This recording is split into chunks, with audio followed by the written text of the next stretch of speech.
I've jumped in ahead of the technology, so thank you. Good morning.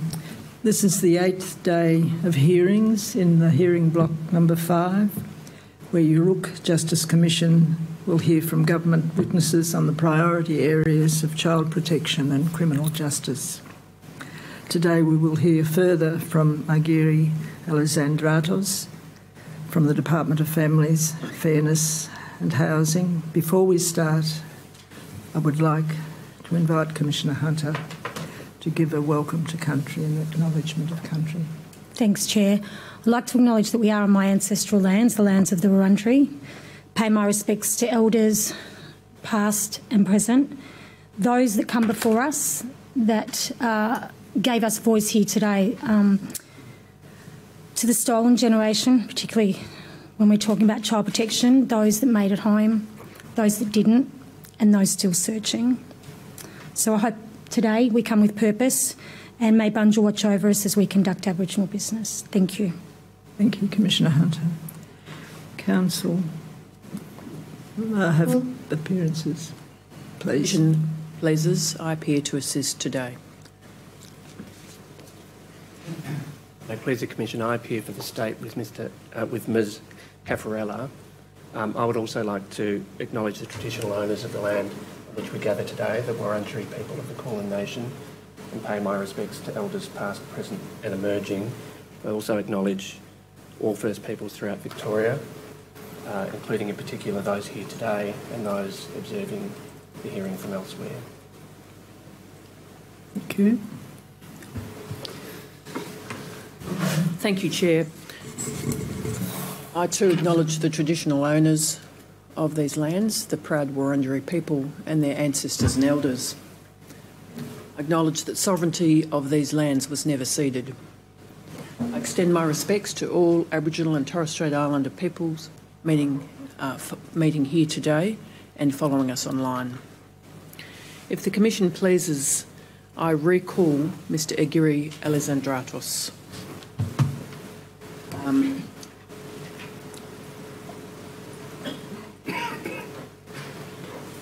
Mr Alisandratos, do you undertake to provide truthful evidence to the Yoorrook Justice Commission today? I do. Is there anything you would like to say before I begin my questioning? Thank you. Can I also begin by acknowledging the traditional owners of the land on which we live today, Wurundjeri people, pay my respects to their elders past and present. I also acknowledge all traditional owners throughout Victoria, all that are watching the proceedings today and are here today, and thank Commissioner Hunter for your welcome. Thank you. Thank you, Mr McLeod. Welcome back, Mr Alexandros. Can I start with your statement at DFFH.0007.9999.0013 and invite you to discuss with me the issue of pre-birth or unborn child reports, which commences at .0150 and paragraph 632 of your statement.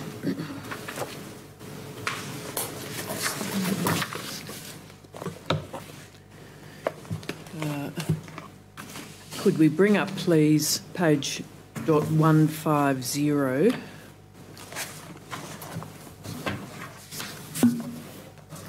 Now, just to explain to those following, unborn child reports, as they're called, are prenatal reports where child protection are notified of a cause for concern that the child may be at risk when born, correct? That's correct.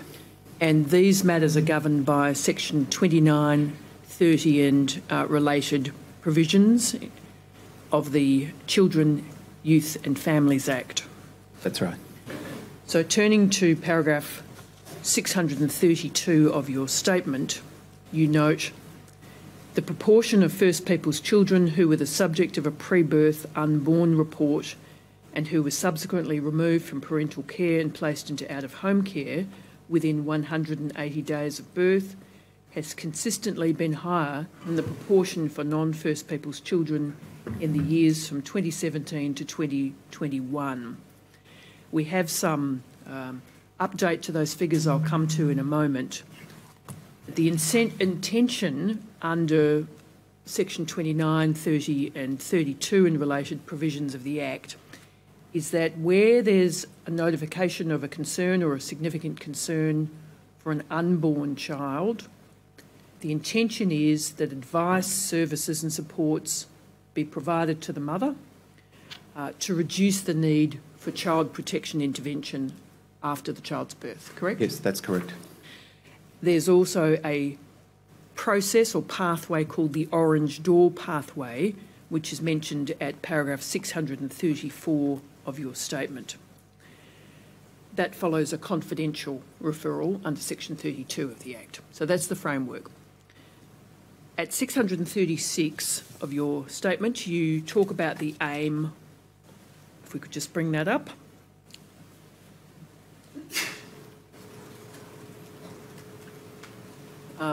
The aim of the pathways is that a report about an unborn child can be received at any stage of a woman's pregnancy and should be made when the pregnancy is confirmed, intention being that everybody can swing into action with sufficient time to support that mother.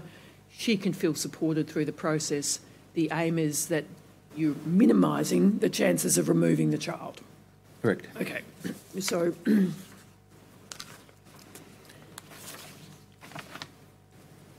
would you tell the Commission how this works in practice, or how it's meant to work, and where it's not working?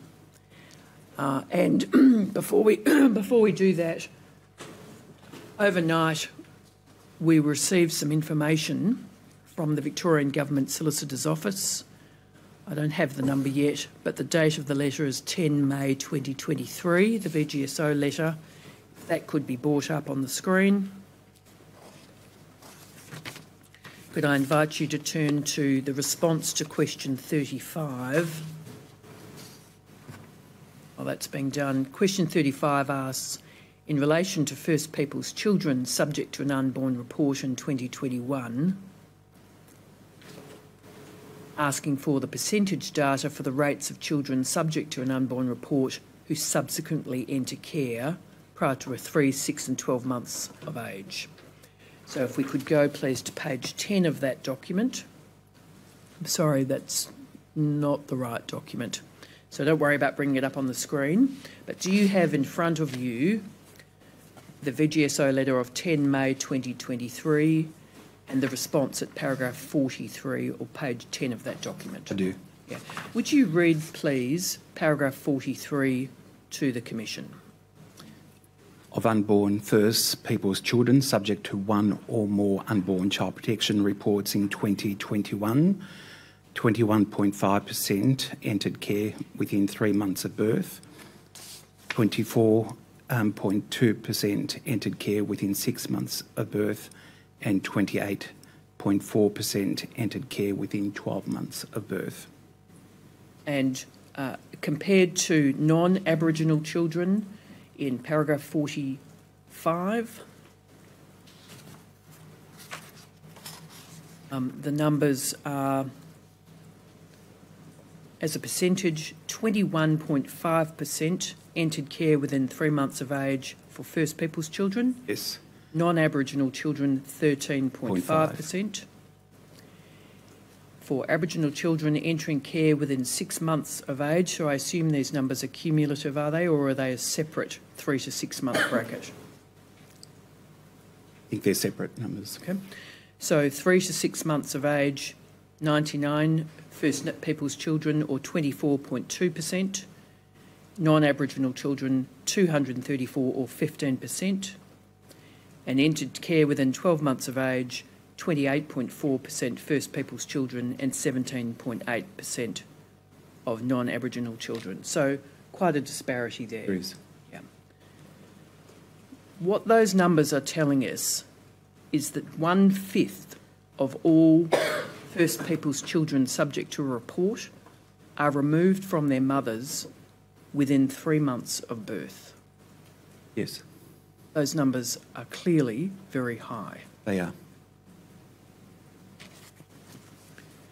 So, bearing that in mind,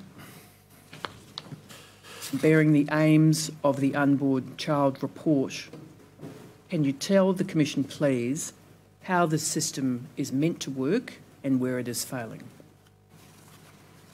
So the Unborn Report process and provisions within the legislation provides the earliest opportunity to provide targeted response of advice, assistance and referral to parents, mothers in particular. Importantly, this is a voluntary process, so any provision of support does require the consent of the mother to receive those supports, and it's not considered a protective investigation as such. So it is highly dependent on the mother consenting to receive the reports. Should that consent be provided, then a range of services are engaged to provide those supports to the mother, anywhere from maternal services, family services, in consultation with access, in consultation with local Aboriginal community-controlled organisations, or any other service where the mother has a relationship with a particular service network. These are there is a planning process that is undertaken through Child Protection with our community-based practitioners to bring about all of those supports and engage and plan what the level of support that the mother would require on the basis of an identified need or of concern that has been reported. Would you say that planning's not working, given these numbers? It's hard to make a comment specifically in relation to that, Commissioner. What I can say is that the numbers are relatively the report numbers are relatively small, and whilst stagnant in terms of the numbers, they haven't grown. They've actually reduced in the last 12 months in terms of the number of pre-birth reports that we receive. That would suggest to me that what we're receiving now is much more targeted to a particular sets of needs, and obviously the support that gets tailored around the mother is highly dependent on whether the mother is willing to accept that support and utilises the support, and equally it's also highly dependent on whether we can mobilise a trusting level of support for those mothers as well. Would you agree that there's no reason for the mother to trust you to come into this planning? Yes, and absolutely, given the historical nature. Historical nature. It's now. We're talking about now. Yes. Sorry to jump in, but it's now. It is. But given the... And we don't want to just talk about minimum decreases in a sense. It's still overrepresented. Yes. It's shocking data. Can I just on that point remind everybody, particularly everybody streaming in or on that line, every percentage there is a child being removed from its family, its culture, its community, at the point where the bonding time should be happening. Now, if we can't make it safe enough for our parents to bond with their children, we know where they're going to end up, incarcerated, because that's the pipeline. So when we're looking at these stats, which I find disgusting, to be honest with you, how do we make it safe enough is the question. And I take Commissioner Lovett's point around this is current. And it might not be big numbers to the department, but they're still, every single one of those is a child. And we have to be really clear when we're talking today about unborn notifications and the reality of our mothers when they're pregnant thinking these children are going to be removed before they're even born. And if I'm emotional about this, because it's the truth. You go to a hospital and you're so worried about a notification happening, you become pregnant, you don't want to tell anybody. It's the truth. It's even my story that I didn't want to, and I worked in the system and I knew what they were. But are they going to remove my child? That's the reality. How do you make it safe enough that these children are born into culture, community and thriving? This is the point you wrap those services around. I agree, Commissioner. So, can I just make a statement too? Look, you've stressed a number of times that it depends on the voluntary participation of the mother, and it's been rightly pointed out, there is no reason for those mothers to trust, and indeed they are even more fearful. What steps, what monitoring do you take, and where are the records of the amount of times that mothers have been contacted, the referral to ACOs and others to reach out to mothers? What does the department do to make sure that mothers and their families have the support they need to... And look, you know, numbers not very much. This is 300 children just there. Yes, it is. Yes. So, so I acknowledge all of that. It is a real concern for us and continues to be a concern for us. It's why through the Aboriginal Children's Forum this matter has been raised and a process has been developed to move towards all pre-birth reports being referred to Aboriginal community-controlled organisations. When will that happen? So we're in the process of operationalising that. And that's not to say that it doesn't happen now, Commissioner. Some of it happens, but we are setting a mandatory requirement now that all pre-birth reports to Child Protection will require a referral to an Aboriginal community-controlled organisation, and there's additional funding that has been provided to those ACOs to bring additional family services, intensive family services support. And that funding was made available some time ago and is currently being utilised, but will now be formalised in terms of this much more robust and proactive response to pre-birth reports. Can I ask, when did this process become mandatory? You just said mandatory around this being mandatory now. When did this become mandatory? It is set to become mandatory once By when?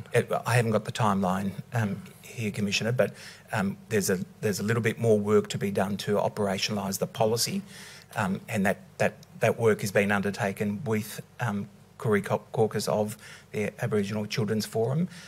But once it's established, it will be established in policy, and it will be a mandatory requirement for all those pre-birth notifications reports to be made directly to an ACO. You've got to understand from our point of view in your previous days' evidence that you've been before us, the mandatory, particularly in the context of the cultural support plans, we're nowhere near, what was it, 66% I think, or it might have even been, I think it was 66 anyway, that might be given a bit of credit, but 66%. So just wanting to reiterate, you know, if it's mandatory, we need to be getting at 100%, not 66. Yep. Yes. Same principle applies to our comments around this. Yes. Accept that. Thanks. So can I come back to a couple of those threads? The first is around the voluntary process. Child Protection do not have any legal power, as you stated, to intervene before birth without a mother's consent. No, that's right. And this, forgive the terminology, which is legal terminology, which might sound confronting to some, is that pre-birth, unborn children do not acquire legal personhood until after birth. That's the legal principle that is observed here. And obviously the work of Child Protection and the ACOs and health services provided before birth must meet best practice in terms of full and informed consent. Yes. As has been raised by Commissioners, you would acknowledge that it's critical to build trust so that that full and informed consent can be encouraged. Yes. That's urgent work, would you agree? It is. The second thing I want to touch on, arising from your comments, your evidence just before, was about mobilisation of services. You would agree it's very important in the case of an unborn child with an Aboriginal parent that the ACOs are advised of a report as soon as possible to allow them to respond, to engage with the parents, identify advice and services and supports that are necessary. Yes, I do. The department aims to do that in 100% of cases, does it not? Under the Wurrungal Gap-Gap-Gadur Children and Families Agreement. Are you referring to pre-birth reports in, Yes. in that context? Yes. That is the process that we're moving to. Yes, that's right. So, but the current aim is to do that in 100% of cases under that agreement? No, that is a stated aim, and that is a policy that's been determined with Koori Caucus, the ACF Koori Caucus, and is now being developed to put into practice. We might be at cross purposes. Yes. The aim of the policy is to have the referrals made in time in all cases for First Nations Yes. children. Yeah, Okay. as a general principle. Yes.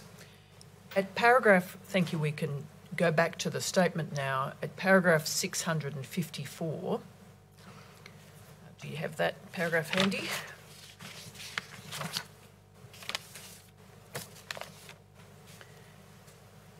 And I just want to touch on this mandatory aspect of it. At paragraph 654, Yes. you state, where it is known or believed that an unborn child is Aboriginal, Child Protection must contact access for consultation to inform the actions to be taken. The mother's consent is not required. And at 656, no consent from parents is required for the exchange of information, although best practice is to inform families. So just on this mandatory aspect, there are no legislative or other procedural requirements for child protection, am I correct, to refer an unborn report to an ACO if the expecting mother identifies as Aboriginal or is expecting to have an Aboriginal baby. Is that correct? There Yes. are no legislative or other protective procedural requirements in Yes. place. Okay. Yes. The trigger for referral is essentially the same as the non-Aboriginal population, namely that a person has a significant concern Yes. for the well-being after birth of a baby. And that means, in effect, and what these numbers are showing us, is that it's often too late to effectively intervene and can result in the child being removed at birth. You accept that? Are you putting to me that the referrals are made too late? Then maybe. But I wouldn't be able to have that information before me. Okay, Yeah. so I might take you to your response to a couple of the submissions we've received. The first is a submission of Lisa Thorpe, who gave evidence before this commission on the 9th of December 2022, WUR.005.0269. She was speaking about the Bubba program. Yes. And I'm reading in part her evidence at transcript 279. We actually receive children from 6 months onwards, so they're not newborns. This goes on to say we don't receive them from birth, but the one who gets notification of every child is the maternal child health nurse. There's no connectedness there between us, between the Aboriginal community and the MCH program. I know the hospitals try, and I know the hospitals put up. The northern hospitals have put up a whole lot of work into play about how they protect these children and actually have stopped child protection going into the hospitals and doing notifications on newborns. But there is a definite lack of what's happening from a child being born, the mother being pregnant actually, then that whole process of having the baby and then how people are moving in and making assessments there. So she's talking about the failure of connectedness and how it's actually working in practice with the hospitals and maternal child health nurses. So can I invite your response to that submission? I would accept that account of particular circumstances, and you know, there would certainly be occasions when, due to a range of pressing priority matters, that timely referrals may not be made, but the aspiration is to engage support services at the earliest opportunity. The notion of having these provisions in legislation and in our operations is to try and mobilise support to parents and to mothers at the earliest opportunity in a connected way, which means that we do bring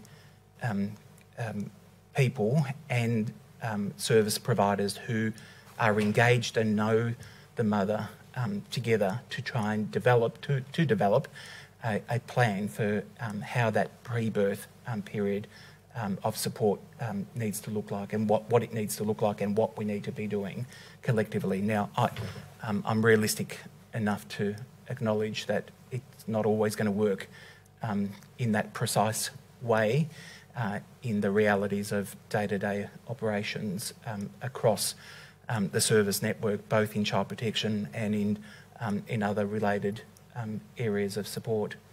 The investment that government has made in boosting that intensive family services and the development of a policy now that requires the referral to be made to an Aboriginal community-controlled organisation, those two elements, I think, will progress us being able to be more timely in the way that those that support is provided. So systemically, I understand that this may happen now and then, but if it's a systemic issue, how do you manage that within the department? What are the KPIs against which you measure that the performance of the timeliness of the process? I'm not aware specifically if there's a KPI that relates to that, Ms McLeod. I think where it's become very, very evident to us is through the data analysis, and obviously the data that we present to the Aboriginal Children's Forum, and where collectively we are looking to understand where we can make more significant impact and reduce the numbers of children requiring to be removed. And this is one example where we have identified that this is a continuing issue. The provisions, legislative provisions are there, but obviously we need more capacity, and we need another way for how we get a trusted level of support around mothers in that pre-birth phase, and that's why we've boosted the investment in intensive family support, and we're now putting in place that mandatory policy and procedural requirement for those pre-birth referrals to be referred directly to an Aboriginal community-controlled organisation. But it's not done yet. It's still all in the future. There's no mandatory requirement now. Not at this point in time, Commissioner. No. So not at this point in time. That policy requirement is not a mandatory one, but it will be. That's not to say that that work doesn't happen now, because inevitably you will be engaging.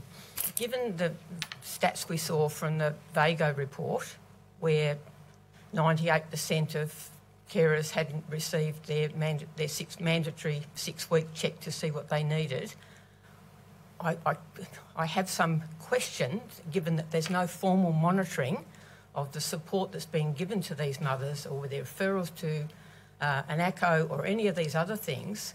How would we have any faith that this, well, even now, that either it's being delivered in any way, shape or form, or in the future, that it's actually going to make any difference? I have my concerns. I accept that, acknowledge that. It would be... there are a number of other trials that are in place now by our Aboriginal community-controlled organisations who've developed specific models, and we are also looking at those models as a way for, again, greater engagement, greater enhanced support to those mothers at that pre-birth phase. And greater evaluation and monitoring, and so the department has absolutely. a handle on actually what is happening on the ground. Sure, yes. Just on that point on the ground, you've talked about the policy going to be mandated. We've heard lots in this commission from a lot of different departments about policy that's not implemented on the ground. How are you going to make sure it goes from there down to there with those on the ground, understanding what that policy means for them in practice, so that this number of children being removed at birth stop? Yes. Again, as we do with all new policies, they are developed, they are implemented in our policy guidance to practitioners. They are incorporated in our training of practitioners, and this is one element of it. Then the other element is obviously the investment that we're putting in ACOs to bring that capacity to the fore. So it's a collective approach in terms of how we seek to operationalise a new system and a new procedure. And yes, the issue of accountability and whether this is a measurable item is another one. It should be easily measurable. I accept that, Commissioner, that the challenge is how much we already measure and how much more we potentially have to measure, and how you strike a balance about where you draw that measurement from. You won't bother if it's too much trouble to measure? Sorry, I didn't hear that. You won't bother if it's too much trouble to measure? I'm not suggesting that it's too much trouble to measure. I think it is absolutely important that we measure the effectiveness of any procedure policy. The question is about there are multiple points of measurement, and how we incorporate that in our practice and in our systems is something of a challenge that we'll continue to obviously work towards improving. Can I move to the next submission, NUT.0001.00041.0003. This is a submission from the Victorian Aboriginal Community Controlled Health Organisation at pages 13 and 14, and I'll read you a couple of chunks. You may not have that in front of you, and then invite your response. At pages 13, under the Child, Youth and Families Act 2005, healthcare workers are mandated to report instances of child abuse to child protection authorities, and these can be made for unborn infants. Aboriginal children are more likely to experience family violence and poor mental health, which can lead to an increased risk of pre-birth child protection notifications and subsequent removal of children from their families within the first year of birth. A culturally responsive and therapeutic approach that looks at the underlying causes behind poor birthing outcomes and lack of engagement with antenatal and maternal and child health services is a critical step towards reducing the overrepresentation of Aboriginal children in the child protection system. Pregnancy is a significant event in a woman's life, is often linked with an increase in health-seeking behaviour, and therefore can act as an opportunity for greater engagement with wider health and social support services. If an expectant mother establishes a positive connection with maternal and child health services, these act as a gateway and link mothers and families to other support services such as housing and family violence support. Ensuring that women and families are aware of and able to access MCH services is a protective factor and reduces the likelihood of a child and or family contact with the child protection system. So there's a lot in there, but it's essentially that idea of multidisciplinary services being available as soon as possible, given that women will be likely to be seeking health services, to have those services available as a gateway. Yes. I take it you'd agree with Yes, that submission. Then in respect of culture, For Aboriginal women and families, birthing on country is an important cultural practice that ensures the health and well-being of a newborn child and mother. With the closure of many regional and remote maternal and child health services, many Aboriginal women must travel to mainstream tertiary hospitals. These mainstream services rarely accommodate for traditional midwives and cultural birthing practices, which can result in many Aboriginal women experiencing culturally unsafe care. They go on to mention the Koori maternity services and the services they offer with holistically culturally safe maternity care, and note that many Aboriginal mothers and children are not able to access culturally safe wraparound services that they need. And investment in community-led programs should begin with antenatal and maternal and child health services and continue through all life stages. So you would agree, I take it, that the first years of a child's life, the first 5 years, are fundamental in shaping their future, that the access to culturally appropriate and safe services pre-birth and immediately post-birth are critical. I would.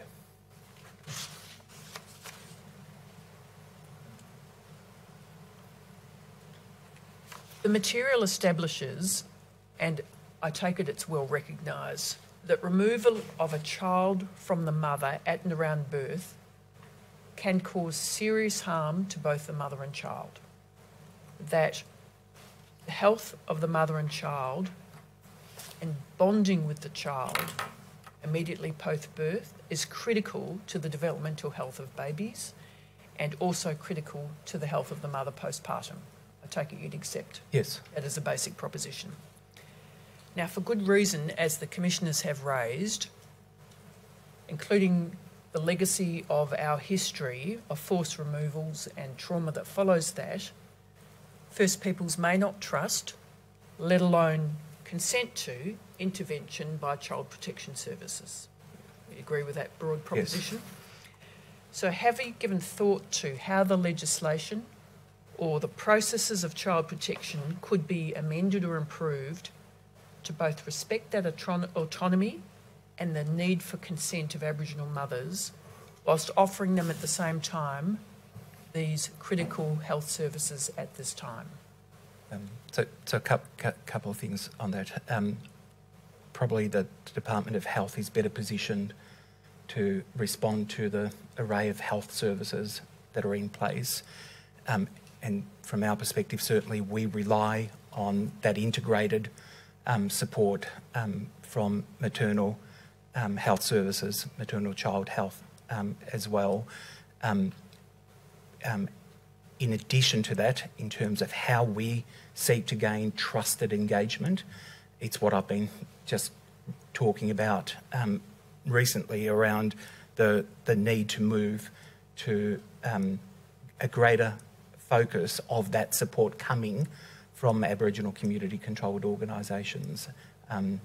That's our focus in terms of how we transition to more of those services being the front face of that support, because we accept and absolutely agree that a culturally attuned support is going to be more welcomed, taken up, and engaged in a way that diminishes the risks that have been identified in that pre-birth report. So that's the direction that we've been on, and we are continuing to drive with more investment going to Aboriginal community-controlled organisations and a policy and procedure that will reflect that going forward. I take it you'd agree that the services that many of these women require at birth are complex and can involve issues of family violence, alcohol or other drug dependence. Yes. Mental health issues, disability issues. Yes. And that those are beyond the scope of things that the ACOs and other Section 18 pathway organisations are currently funded to provide? Some of them are within scope of some of the ACOs and ACHOs because they are funded to to deliver services across the continuum of health and social care. But I would agree that more intensive specialist support is the domain of other service systems that we and ACCOs are reliant on to access, and that they are services that are generally funded by the Department of Health, particularly when you're talking about mental health, drug and alcohol services, maternal and child health services. Family violence services, obviously, we are responsible for delivering and providing those services. The Orange Door network that you referred to earlier on is a way for how we gain access to a comprehensive range of services. Again, every Orange Door has an Aboriginal cultural advisor and an Aboriginal community controlled service that is connected to that, so that we have a seamless way of connecting families and individuals to the right support pathway. At paragraph 640 of your statement, at page 0152, DFFH.0007.9999.01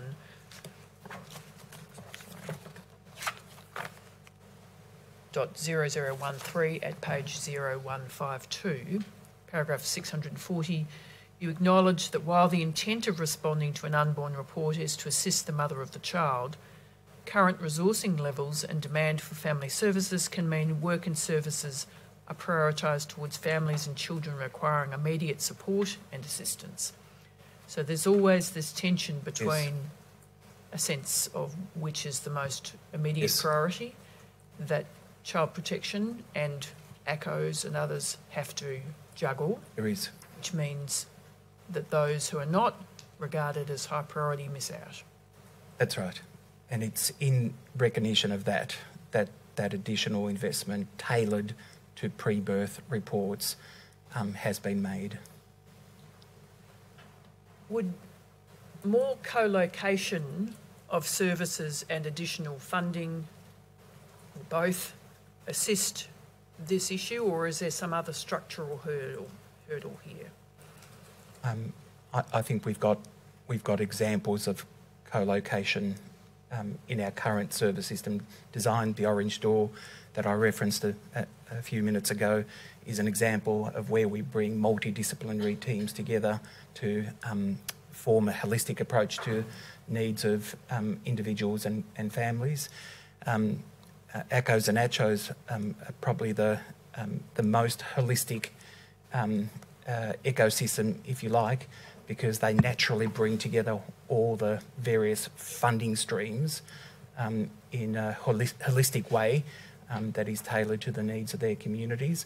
But the question around sufficiency of investment and capacity is always a very live question when we know that demand exceeds the supply of service provision, and as you've pointed out, Ms McLeod, the system prioritises those that are at greatest needs, and perhaps means that we miss out on getting upstream support to those families at an earlier point, and the orientation, if you think that the reform orientation that we've been on for the last 5 or so years has been to try and shift the system to be much more earlier intervening through the investments and the service system design that we've put in place. But yes, co-location is always going to be a potential solution. Greater levels of co-location is going to be a potential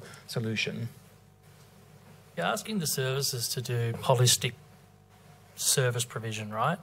What has the department done to streamline reporting of those funding agreements? So the org does the holistic, but then they have to report back to the department on every single funding agreement. So what have you done to streamline that so they can focus more on the holistic service provision rather than spend all their time responding back to the department? Yeah, it's a very fair question, Commissioner. So a couple of things that we've done. We've we've shifted our funding approach, particularly to Aboriginal community-controlled organisations, and provide now a more flexible funding approach. That means that they are not tied in the same way that they have been historically tied to specific elements of delivery. That means that they can use the funding in a more flexible way. The reporting issue continues to be a challenge in terms of how we account for delivery of state investment across all our funded services. And it is something that ACCOs have certainly called on for a more flexible approach to reporting and a more holistic, outcomes-driven approach to funding. They are areas of work that we have to move towards and look at different reporting mechanisms that drive outcomes rather than outputs. And that's something that we've been on a journey to try and shift over the last few years. Well, I don't think we're there yet, Commissioner. I think we've got a way to go before we've got a truly outcomes-driven reporting framework that sets Aboriginal community-controlled organisations within the context of their local community and gives them an ability to report back to government the outcomes that they're achieving. I think the sophistication of how we get to that point is probably needing further work on our part. Can I take you to paragraph 685 of your statement, DFFH.0007.9999. We're in the document, so it's at point reference .0159, paragraph 685. I want to discuss with you some concerns that have been raised to the extent to which the child protection workers are abiding by the child protection manual and practice. And this is a reference to the evidence of Ms. Corinda Taylor and a submission or a letter that she sent to the department raising concerns of the First Peoples Health and Wellbeing service. She is the CEO of that service. In a letter of the 30th of August dated 2021, HB1.0001.0012.0070R, she refers to a case study, page 2 of the document. In summary, the case study was this: an anonymous child protection notification was made when the client was approximately 5 weeks pregnant. Around this time, police were called to the client's home. It's believed the report was made police at the time, but she wasn't able to substantiate that statement. The EDD, or estimated date of delivery, or birth of the unborn notification, was entered incorrectly by more than 2 months. The assessment by Child Protection did not take place over the next 35 weeks of pregnancy. There was no contact from Child Protection with First Peoples Health and Wellbeing or VACA, despite the client regularly seeing the First Peoples Health and Wellbeing throughout her pregnancy. And your response at 686, I take it, relates to this complaint and the holding of 2 executive-level meetings to attempt to address that particular case. Yes, that's right. So if we assume that there's a systemic ramification of this single case, that is clearly a case that was falling through the gaps. Would you agree? Yes. And as a systemic issue, what has the department done to address those issues raised by Ms. Taylor? I think, as I've outlined in the statement, that certainly was not a response consistent with our expectations. The local area and the division recognised that. They engaged with First Peoples Health and Wellbeing. They brought a number of the key personnel together to review what had occurred and, in a sense, to learn and understand where they could make improvements and where they can come back to the expectation as has been set through the policy, and how we get greater and more proactive engagement of women in those circumstances at the earliest opportunity. It is clear that that did not work in the way that it needed to work. I think there are lessons learned for the division in that. Those lessons have been accepted, adopted in revised practice guidance that's been provided to practitioners, reinforcing the need for timely engagement and in a way that engages those critical support services where women, in particular mothers, have already a pre-existing relationship, as they did have with First People's health and wellbeing in this circumstance.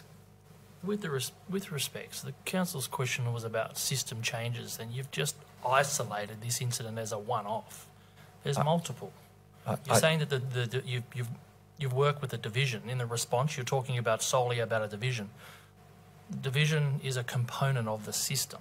Yes, it is, and I would not be condensing it down to an individual issue. This is an issue, an example of where it has not worked in the way that both the policy, the procedure, and the expectation that we have through those policies and procedures should work, and that we recognise that, Commissioner. That's why we've taken those lessons and we've reissued that practice guidance to our practitioners, reinforcing across the state. Well, in this instance, within the context of this division, and this is the South Division, but obviously taking all of those lessons. We incorporated them in any further updated requirements that we have of any of the policy and procedures. Can I just add, this is one of many, but we've heard more. If we go back to systemic racism, and workers in Aboriginal organisations have said this time and time again, we feel like our qualifications are less than when child protection. So a white system, a white colonial system comes in over a black organisation and doesn't acknowledge their existence as in all the qualifications they have as a worker, which are exactly the same, if not more sometimes, and they've worked with the child more, if that makes sense. Yes, it does. And yet they still say they know better. We've heard this time and time again in evidence, in roundtables from workers. So part of this isn't about, the money or the approaches or who makes the decision. It's about bias. That is right in the centre of this. Yes. And we need to address that, because that's the root cause of, if you look into that example she gave, she did an assessment the same as she did any other person would, but she brings the cultural authority with her to be able to make a different decision. But it's not respected at all. Accept that. So we need to address the bias in this colonial system. Yes, we do. It's the root cause of all of these assessments and the I know better. The I know better that comes from colonisation and is still in these white systems, that black children are still being removed. It's just appalling. That's right. And my comment back was around, we're talking about systematic changes. These are isolated incidents to talk through this with you, but as Commissioner said, there's many more. Could be here for even more days. We're about trying to change the system here. It's a truth-telling commission, truth sharing. This is what this is about. It's not about protecting the system. We're here to talk about the system and how we can make it better. It's not about protecting.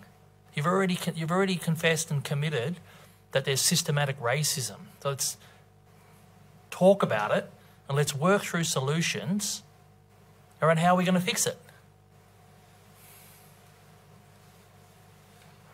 staying with those themes and Ms Taylor's evidence before the Commission, she prepared a submission which is HB1.0001.0012.0004, and paragraph 36, if I could just read to you, under the heading The Unborn Notification System.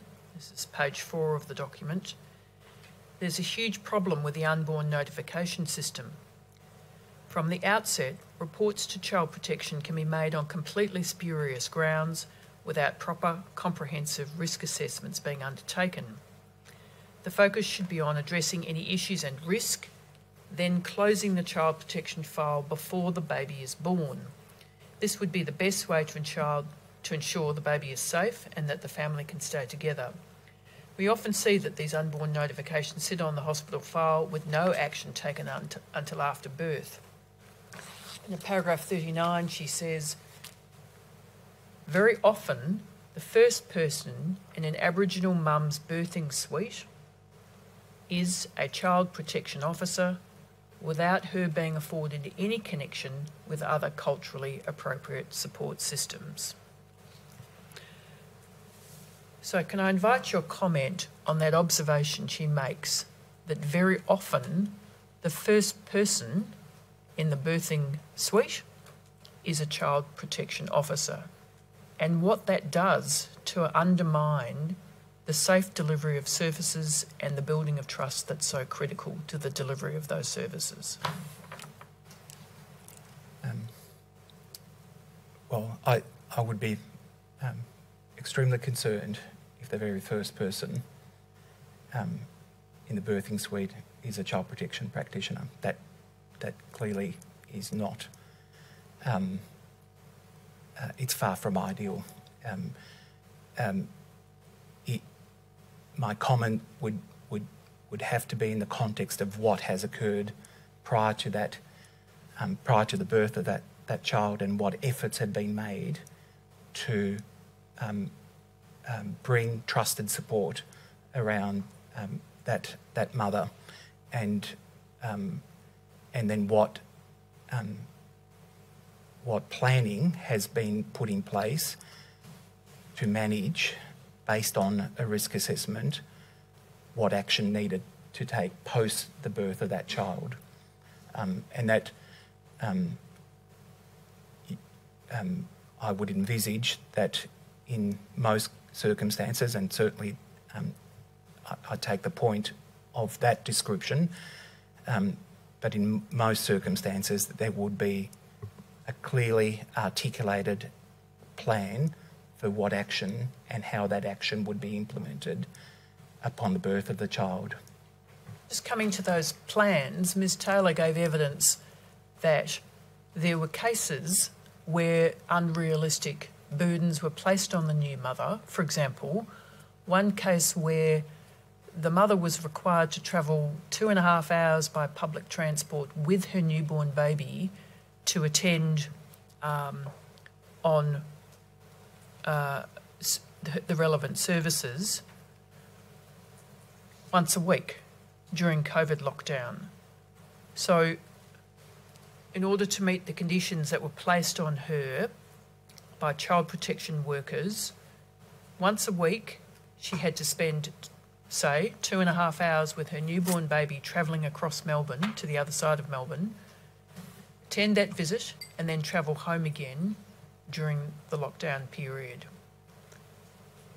So is there any way that the department is keeping track of these demands and the nature of these conditions to ensure that they're reasonable and actually supportive, rather than undermining the mother's in her attempt to stay with her child? There's probably a few things in that, Ms McLeod. Again, any planning that would happen pre the birth of a child would be looking at if there is a determination following birth to remove a child because the risks were not minimised, then there would also be a plan about where you would ideally place that child, and obviously placement within a family in a kinship arrangement known to the mother would be the preferred placement option. The issue of location of those options are difficult to determine based on the circumstances of families and where they are located. The issue of conditions that are recommended to the Children's Court and made by the Children's Court is obviously a matter of the Children's Court accepting that those conditions are necessary and can be workable. And then the resourcing for how we manage a situation such as the one that you've described, where distance, a COVID environment, supervision, and the impost that has on the parent is clearly far, far from ideal in terms of how you maintain a connection, particularly at that early point of the relationship between mother and child. And of course, we look at minimising any of those impacts by trying to bring support around that parent to enable that contact to occur in the most effective way and in a way that minimises the impacts on both mother and child, given the important phase, developmental phase. That's not always achieved because of circumstances. There are a range of options that are considered. Placement of both mother and child within the context of a family is one of those where that can be effectively and safely maintained. And we look to try and prioritise that sort of arrangement as far as possible, but I understand that that's not always possible or feasible given some of the risks. So we... Can I just say in this case that Ms McLeod pointed out was she had to travel with the child 2.5 hours during lockdown to basically check in with her baby. And this isn't one isolated incident. As you know, I've worked within the system as well. The demands on parents to meet the criteria sometimes are absolutely ridiculous. You've got parents travelling across because it sits within another zone, yet no one's supplied with how to get there or I understand, Commissioner, in that circumstance, the child was placed in a different location to the mother. But isn't it supportive of shouldn't we be supportive of the parents to keep contact of the children? That's how they develop Absolutely. who they are. Absolutely. And we see this time and time again, and this obviously is one example of parents are unable to meet the needs, not of their child, but of child protection. Is that the standard, to meet the needs of child protection, not meet the needs of the child? Because that's what it feels like. So in this circumstance, I understand from what from what's been provided to me, that the placement could only be made in a different location to where the mother resided.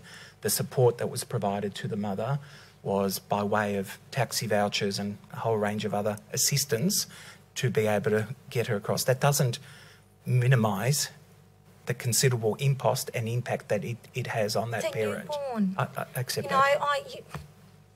And travelling by car then reduces 2.5 hours to an hour or so. Yes. To be honest, Ms McLeod, just travelling out of home when you have a newborn, let alone being COVID, that's stressful in itself. And the fact that you've got child protection involvement adds to that. And it's just a mother comment probably more than a commissioner comment there. There's also a suggestion that the courts are overseeing the process, so there's a check and balance in the system.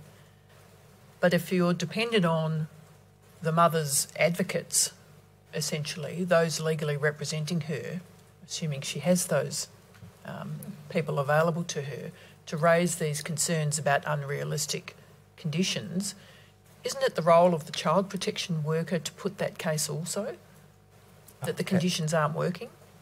Absolutely, and the department, through the child protection practitioner, would make recommendations about the type of contact and the nature of that contact, and the court would accept or not accept some of those conditions, and often we have situation where the court does impose greater contact than perhaps what might be recommended by the practitioners. So we've got to make that work in the best possible way that we can.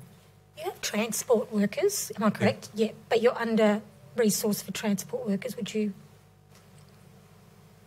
There's always a challenge of meeting all of the demand, Commissioner. Yeah, absolutely. But we've got transport workers. We've got supervised access practitioners who supervise access where that's required, and then we look to other organisations, be it foster care organisations or ACCOs, who also undertake some of the supervised contact as well. What is the average caseload? I think you've mentioned this before for a child protection worker. Anywhere between 16 and 18 cases. Would you agree that's way too high? I would. Thank you. Counsel, could I ask a question? Yes. I want to ask questions about unjustified notifications or expressions of concern with respect to Aboriginal unborn children. This is an issue, I understand it. Could you tell me, is it an issue? Well, if we accept that of all reports for Aboriginal children, we only action to investigation 40% yes. of those reports, then obviously 60% don't make the threshold. Yes. But are being reported yes. To child protection. So yes, so it's an issue. It's an issue. It's an issue. Could we? It seems a fair proposition that stigma and discrimination are behind a lot of those reports. I would accept that. Yes. Yes. Could you give the Commission some indication of the numbers involved? So 60% of what number? Sure.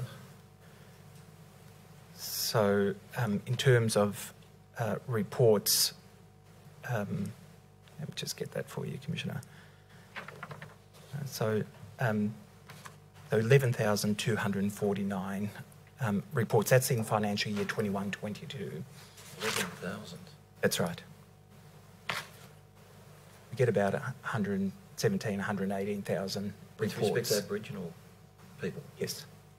Sorry, could you just say that again for me? I'm staggered by that number. 11,249 reports to child protection. In the financial year 20... In the financial year 21-22. You got 11,000 reports with respect to Aboriginal unborn children? No. That's across the board. Yeah. Well, let's come. Do you want to get back to unborns? Well, I'd like to come back to this subject, but I was concerned with unborn children in my question. Are you able to break that down? Yes, I can give you that number.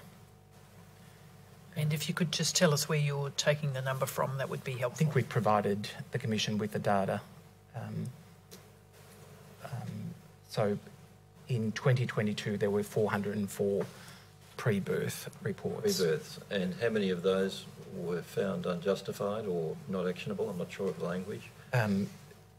So for pre-birth reports, they do not then automatically move into an investigation process. No. Another report would have to be initiated at the point of birth of the child to then activate, and then we go back into the... Well, I'm interested in how well the system protects mothers, because we're really talking about mothers in the very great main, from stigma and discrimination in the notification system. So what I would say, Commissioner, is that generally, particularly in the pre-birth report environment, it's professionals who are making judgments about potential risk given the circumstances that the mother is currently experiencing. Those professionals largely are health professionals, or even child protection practitioners who may already have been involved with the mother through previous children. But that mother is subjected to interaction with departmental officers with respect to the child that wouldn't occur but for, in significant number of cases, reports based on stigma and discrimination towards Aboriginal people. Is that an issue? Can you comment upon that? I would never say it's not an issue, Commissioner. It is absolutely one issue, but it wouldn't be the only issue or the only driver of people forming the view that there is a potential need for protective intervention. I understand that answer. Do you, as it is an issue, do you have procedures and practices to protect the mother from that discrimination in that setting? Well, that's a big question, Commissioner, because that goes to multiple settings across multiple health and social care environments, or so largely professionals who are forming those positions, and of course assessments, and forming those judgments about potential risk. Now we've got mechanisms regarding how we ensure that services continue to be culturally safe and culturally attuned. There are standards that we expect our funded organisations to be compliant with. There are expectations about how they drive their cultural proficiency so that we mitigate any of those biases. Are they working? Is probably the next question that you're likely to raise. And from a, you guessed it, from a compliance perspective, the assessments that are undertaken on a 3-yearly basis through our human service standards would suggest that most are complying. But of course, it ultimately comes back to the experience of individuals who interact with those services and the impact. The last review, well, the August 21 review of those standards found that there was major non-compliance in relation to people maintain a strengthened connection to Aboriginal and Torres Strait Islander culture and community. So it depends which one you're talking about. Well, that's August 2021. It's not very long ago. No, accept that. But it depends on. So I'm talking about the whole system and every funded organisation that we have and have an expectation of. And of course, there is going to be non-compliance across some organisations. This was DFH's services that were the subject. Sorry? This is your departmental services that were the... Oh, right, yes. Yes. Thank you. Can I just come back, Counsel, to the broader issue? I think it was 11,000 notifications. Yes. Plus 60% found not substantiated. Correct. You accepted that stigma and discrimination in the minds of those making notifications was a significant issue. Do you have, it's the same question arises really, what does the department do to protect families from that kind of discriminatory conduct? So probably a couple of things. A continued focus on building more early intervention capacity, making that more visible, making that more trusting, so that families are self-selecting to gain the support from predominantly. I think we're cross purposes here. I'm looking at a significant population of people who are making notifications Yes. About children Yes. of Aboriginal families found not to be justified. Yes. When stigmatising and discriminatory attitudes in the mind of the notifier Yes. are the real issue. So the question is, given that these things have consequences, what does the department do to protect Aboriginal families from that? Yeah, so there's two elements to that. One is how we get the right support network in place. The other element is how we get particularly mandated notifiers, reporters, Yes. to understand that there are different service pathways other than child protection.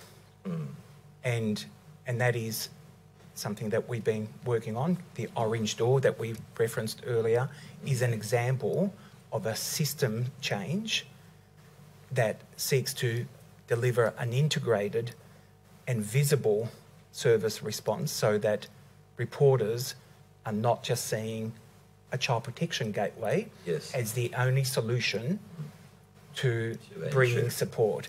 So over time, we're trying to redirect much of that into a different pathways of support. But we also have to educate notifiers, reporters, of how they differentiate between a child who's in need of protection vis-a-vis a child and a family who may have support needs. Yeah. Yeah. And then what pathway. Again, we're on a journey to try and shift the system to see differential pathways and to reduce the numbers that are coming into child protection, because that would clearly indicate that whilst there are families with needs, they may not be needs that constitute a child being in need of protection. And we've got to make that distinction for the broader service system and the broader community. Can you break down the notifying groupers for us? I can't right now, Commissioner, but yes, Make a yes, we commitment to could. come back to us on that? Yes, Yeah, I can do that. Good question. Yep, Good question. do that. Thank you. Yeah, and largely, without having the information in front of me, education, schools, predominant notifiers, as you would expect, because most children are seen in school Get the settings. broader barriers. Yeah. I guess my question is more about internally around the groupings around the notifiers internally for the department. Which regions, which areas? Oh, sure. Yeah, I think we've already. I think we've already provided that to the Commission. Haven't? Yes. Yeah. But if we haven't, and if we haven't got it in the form that you're seeking it, we'll make it available. Thanks. Can I come at this aspect of discrimination and bias another way? The Commission's heard evidence from Dr Jacinta Krakauer, her evidence given on the 8th of December 2022, WUR.004.0199, transcript page 244 to 245. And the essence of her evidence was this notion of child protection, there being no report to the mother of concerns because of a fear that she might be a flight risk if she's notified that child protection has received a report. I'll just read you a passage from her evidence. We have mums who have child protection show up within hours of them giving birth, and that is the first person they see outside of the midwives. The first face that they see when they're holding their newborn is the child protection worker, and because child protection actually cannot substantiate or conduct official investigations in utero during pregnancy, they're concerned with this concept of flight risk. They're concerned if they tell the mother that there is a notification she's going to do a runner, she's going to go to another state. And then she goes on, they use this concept of flight risk as a way to justify not actually being transparent and not actually communicating the risk to the mum. The result is that the mum sometimes doesn't know this is coming. The midwife legally is not allowed to tell the mum why the notification has been received. They can tell them that a notification has been received, but not why, and you have that information. She refers to her submission. So this desire to not be full and frank with the mother in terms of notifications, and because of a perception the mother might take off. Is the department aware of this as a risk, and if so, what does it do to address that concern? So the notion of a pre-birth report is to mitigate that scenario, to do the work with the mother in the lead up to the birth, to minimise the need for child protection involvement at that point. However, if that work hasn't been effective or successful, and a plan has been put in place to activate a protection application at the point of birth, then a determination about how that gets managed will depend on factors that will be incorporated in the assessment around: is the mother likely to react adversely? Is the mother likely to be a flight risk? They are all factors that are assessed as part of that plan. In extreme situations, I acknowledge that there might be circumstances where that sort of action is undertaken on the basis that there is concern that a mother might flee, but that would be in an extreme situation where all the intelligence and all the assessment leads the practitioners to make that determination, and it wouldn't be the standard approach, if you like, for how we would engage with a parent and with a mother.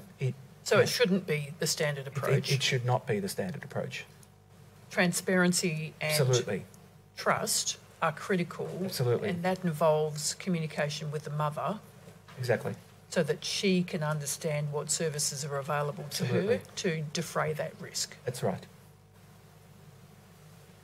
I just want to touch on, the last thing I want to touch on this topic is custodial settings. Are you aware of the submission of JURA NUT.0001.0044.005, if we could bring that up on the screen, please, page 3 at page 20 to 22. I'm not sure if you have that handy. I don't. Oh, Ms McLeod, can I just ask a question from the last one? Given that you've said that this is an extreme circumstance, how many cases would you have per 100 where the mother is not notified? I wouldn't have that information before me. We don't actually have any data that would say whether or not this is actually being done in extreme cases or whether it's more widespread. All I'm saying, Commissioner, is I don't have that data in front of me. Can we have that data? We can certainly look to.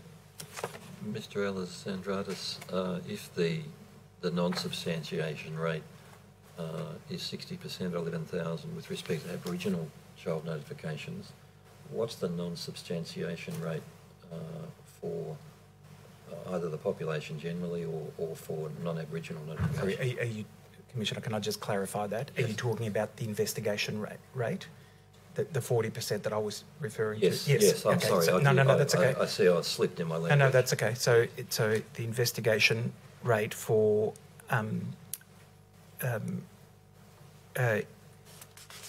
is 29% for non-Aboriginal children. Thank you. And what's the absolute number? In pure numbers, just get it for you. So 31,000 investigations for non-Aboriginal children compared to 4,445 investigations for Aboriginal children. And that's in a 12-month period. So that's 29% for non-Aboriginal children. What was the rate again for Aboriginal 40%. children? 40%. Okay. That's investigations as a percentage of reports. Yes, I understand. So on the screen we have the JURA submission, and could I ask the operators please to turn to page 11.0015. Juror are addressing the custodial settings and the situation of women staying with their children in prison.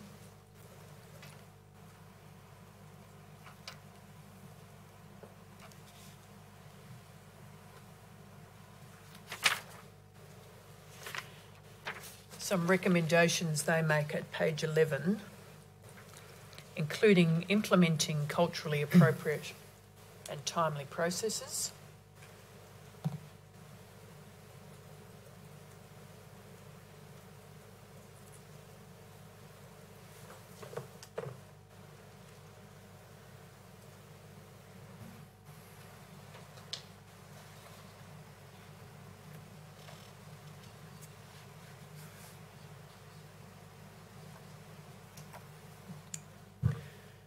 so to start this under the heading of mothers in prison and child removal, they note the majority of women jurors assist in prison are mothers. Separation of mothers and children, even for short periods of time, can be devastating.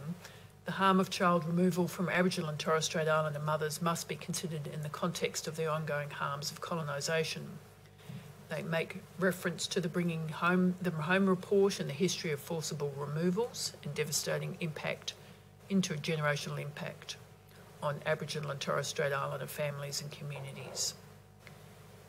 Juror's legal team reports that over the last decade there has not been any successful applications for a pregnant mother to keep her baby with her in prison.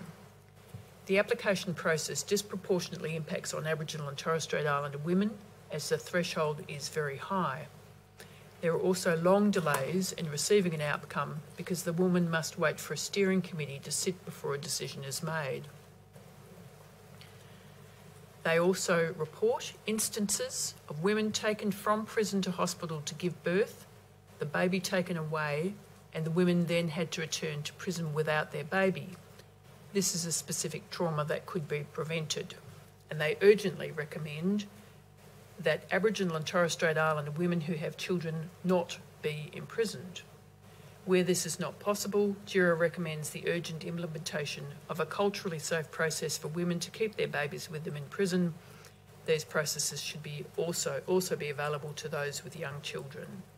So the point of the high incarceration rates of Aboriginal and Torres Strait Islander women directly impacting on child removal rights, the rights of those children, and the devastating ongoing impacts on families and communities.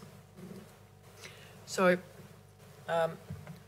first picking up that thread of culturally appropriate and timely processes to ensure that First Peoples mothers can keep their babies and children in young prison. Now, I understand that women's prisons, Dame Phyllis Frost and Tarrangower, has a limited capacity to permit women to remain with young children.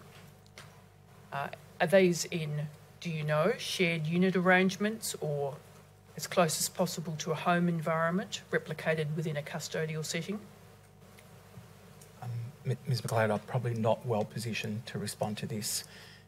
This is the domain of Corrections Victoria, who are largely accountable and responsible for delivering these services. And of course, we contribute to an assessment that is undertaken by Corrections Victoria through our Office of Professional Practice, but it's a contribution, if you like, in terms of what we bring to the determination of the Commissioner to form a view about whether it's appropriate, safe and workable to have the child as being part of the Living with Mum program.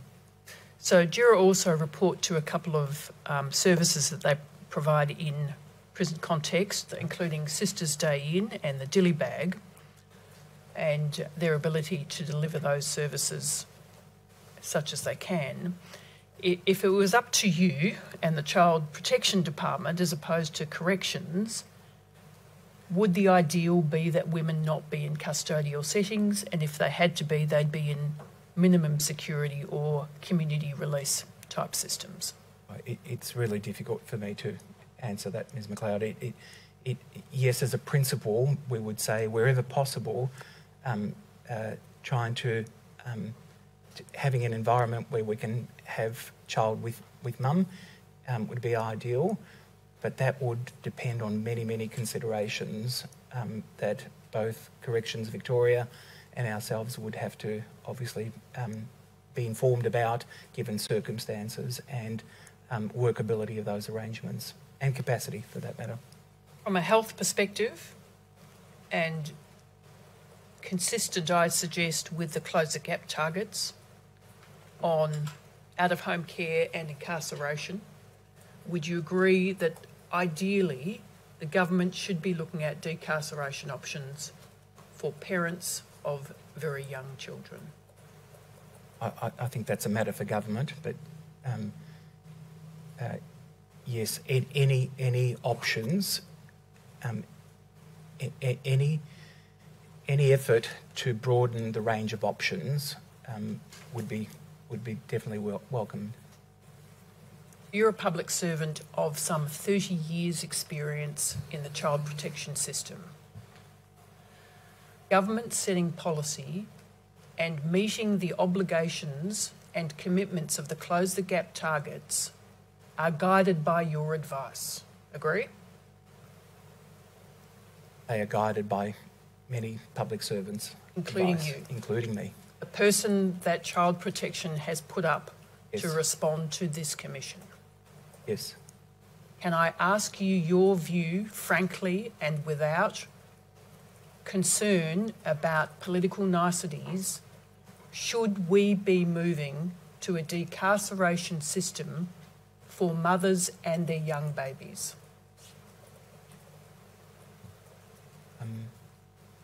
I think from our perspective, any option that enables us to safely keep mother and child together would be an absolutely welcomed option. And we've only been talking about mothers, of course. The focus is on mothers. It would also serve fathers, both in terms of their bonding with their children, that child's rights, that child's cultural safety, for their fathers to have decarceration options when their children are very young. Would you agree? In most cases. I would agree that maintaining relationships between parents and their children is absolutely critically important, and any efforts that broaden the range of options for how we do that would be very welcomed. We cannot overlook the bond that fathers need to have with their children and their role in providing safety, security and cultural support to those young children, can we? Yes. Can I just give you some feedback from one of the men's prisons we visit? 2 men in particular, their children are about to go in permanent care. They weren't consulted. They haven't heard from Child Protection. Some of the women that are on remand haven't spoken or know of where their children are because they're child protection workers. They can't get hold of. It also costs them, I think, $12 for 2 minutes or something to ring. So they're not getting they were very clear that Child Protection is not, they can't contact. They're stuck in this environment where they don't know where their children are, they don't know what's going on. There's Zoom. One of the women didn't even know she could have Zoom visits with her child. Another woman had to. Isn't it the child protection worker to reach out to them, or is it not? To keep these children connected? Yes. So they don't know what's going on.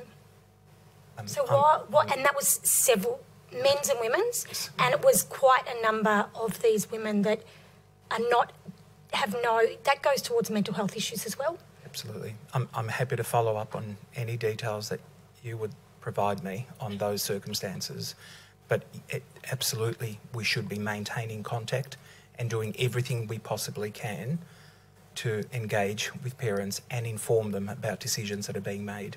And if that's not happening, then, and you've got examples of that, It really concerns me. It was a lot of them, and we've promised them the whole thing would be. So I'm happy to reach out to them again if they want to give me details. That would be great.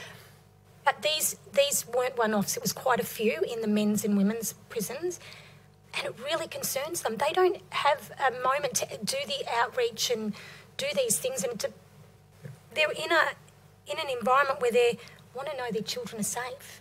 I completely understand, and whilst there are support workers in those custodial settings who could advocate if that's... The ALOs are very overworked with the resources that they have. I get that, but it's also child protections. You know, some don't want their children visiting. Totally get that, right? But we have Zooms and we have letters and we have ways of contact. It needs to be maintained because these women, like one wouldn't even talk and broke down. She said, I can't even talk because I haven't seen them in so long. That's concerning. That's really, really concerning. I don't know what the Child Protection Manual says. I haven't looked at it. But I really hope that you can take that on board. These children need their parents as well. Yeah, I would definitely take that on board, Commissioner. In terms of the manual, the practice advice, our practice advice is always about engaging transparently with families and with parents and making every effort to connect and be able to inform them about decisions that are being made for children. If that's not happening in these circumstances, as I said, I'd be more than happy to follow up those circumstances that you've... And look, it was enough. It was repeated again and again and again. This is not a series of isolated incidents. It seemed very much from what we were given to be a systemic issue. Yes, accept that. You aware of BDAC's Nudgel program? Noogle, sorry. Yeah, that's okay. The Noogle program? Yes, I am. Yes. Could you tell the Commissioners, those who don't know, broadly what that program provides? Can I just clarify? It's VACAS? No, she said BDAC's. BDAC. I think Noogle is VACAS. Perhaps I can clarify that. Program. Section 18 for... Yep. Is that what you're talking about? Yes. Yeah. So Aboriginal children in Aboriginal care, Noogle is VACAS Section 18 I'm sorry. program. Yep. BDAC have got a similar program, but it's not referred to as Noogle. Okay. So those programs, what is the aim of those programs? So under Section 18, as we talked a couple of weeks ago, though both VACA and BDAC are authorised to take on the Secretary's responsibilities and decision-making powers in respect to children that are authorised to those organisations, to those principal officers of those organisations. So they, in effect, take the day-to-day carriage of both case management and formal decision-making under the legislation. And the reason I asked you is because I want to ask you, ideally those services would be as close as possible to the custodial setting of a parent who's in custody. Would you agree? If you're asking me, are they located? Or should they, ideally, be accessible to parents in a custodial setting? An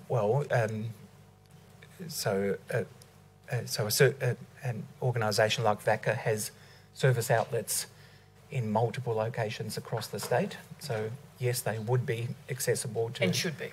Yeah, to some custodial services, but not all of them, yep. I want to move on to another topic and I have a little way to go. Is it convenient to take a short break? Yes, please. Yes. We're talking 15 minutes? Yes, 15. Thank you. We're back 12:15. Thank you.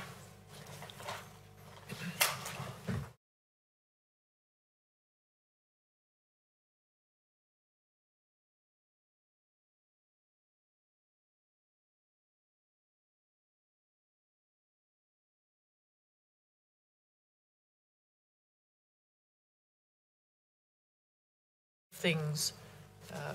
There's one correction I need to make to a document number, but I don't need to trouble you with that. The VGSO letter, which sets out the statistics of unborn reports entering care at particular ages, I asked you whether those numbers were cumulative, aggregate. The VGSO letter is BAL.1000.0004.0074. That's the number that's now been allocated. And if I can just offer you these numbers so that there's clarity about the numbers we're talking about. First People's children entering care within 3 months of age following an unborn report in 2021. The number is correct, that's 88, which represents 21.5% of children who enter care, compared to non-Aboriginal children 210, or 13.5%. So that number's correct. For the next age bracket, 4 to 6 months of age, the numbers are 11, or 2.7%, compared to non-Aboriginal children 24, 1.5%, and entering care within 7 to 12 months of age, 17, or 4.2%, compared with non-Aboriginal children 43, or 2.8%. So that first bracket of numbers is correct that we discussed this morning, but obviously the aggregate numbers are lower across that age bracket. Is anything change in the discussion that we had about those numbers being unacceptably high? Oh, they're high, but we just wanted to be really clear that they're cumulative rather than additional numbers in each of those categories. Thank you, and we'll find a document number for those statistics. The last thing before I leave this topic is the question of mandatory reporting. Under section 184 of the Act, a mandatory reporter who's in a practising or professional position, if they form the view on the reasonable grounds a child is in need of protection, on a ground referred to in 160 to 62, which is unacceptable harm, they must report. So that's the regime intended to protect children. Correct. And a mandatory reporter for our purposes, given the example you spoke about before, can include a registered medical practitioner, a nurse, a midwife, a teacher, a principal of a school, and so on. So we have a regime of mandatory reporting that places teachers, childcare workers, healthcare workers, midwives, and others in a situation where if they have a concern within the definition in the Act, they must report that child protection concern. Does this impact on the trust relationship that a woman with a young child or pre-birth has, raising concerns, for example, of family violence, a risk, a known and documented risk in terms of the processes child protection workers consider when they're thinking about removal? Does this inhibit the reporting by those women to those mandated reporters of concerns for their own health and well-being? In other words, put it simply, if I tell my midwife that I am being subjected to family violence, I will lose my child. Can I just clarify, Ms McLeod, are we talking pre-birth? Or pre and post. So yes, there would definitely be a concern from a parent perspective about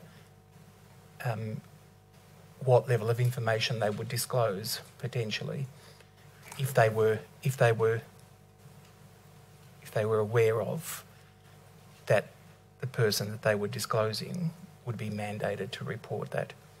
That would the person mandated to report, the individual mandated to report, would still have to form a view that a child is in need of protection. Yes. And so there's a threshold to reach before that view is formed. Assuming that threshold's not the issue here, the intention of the mandatory reporting is to protect the person who's the victim of family violence, correct? Yes.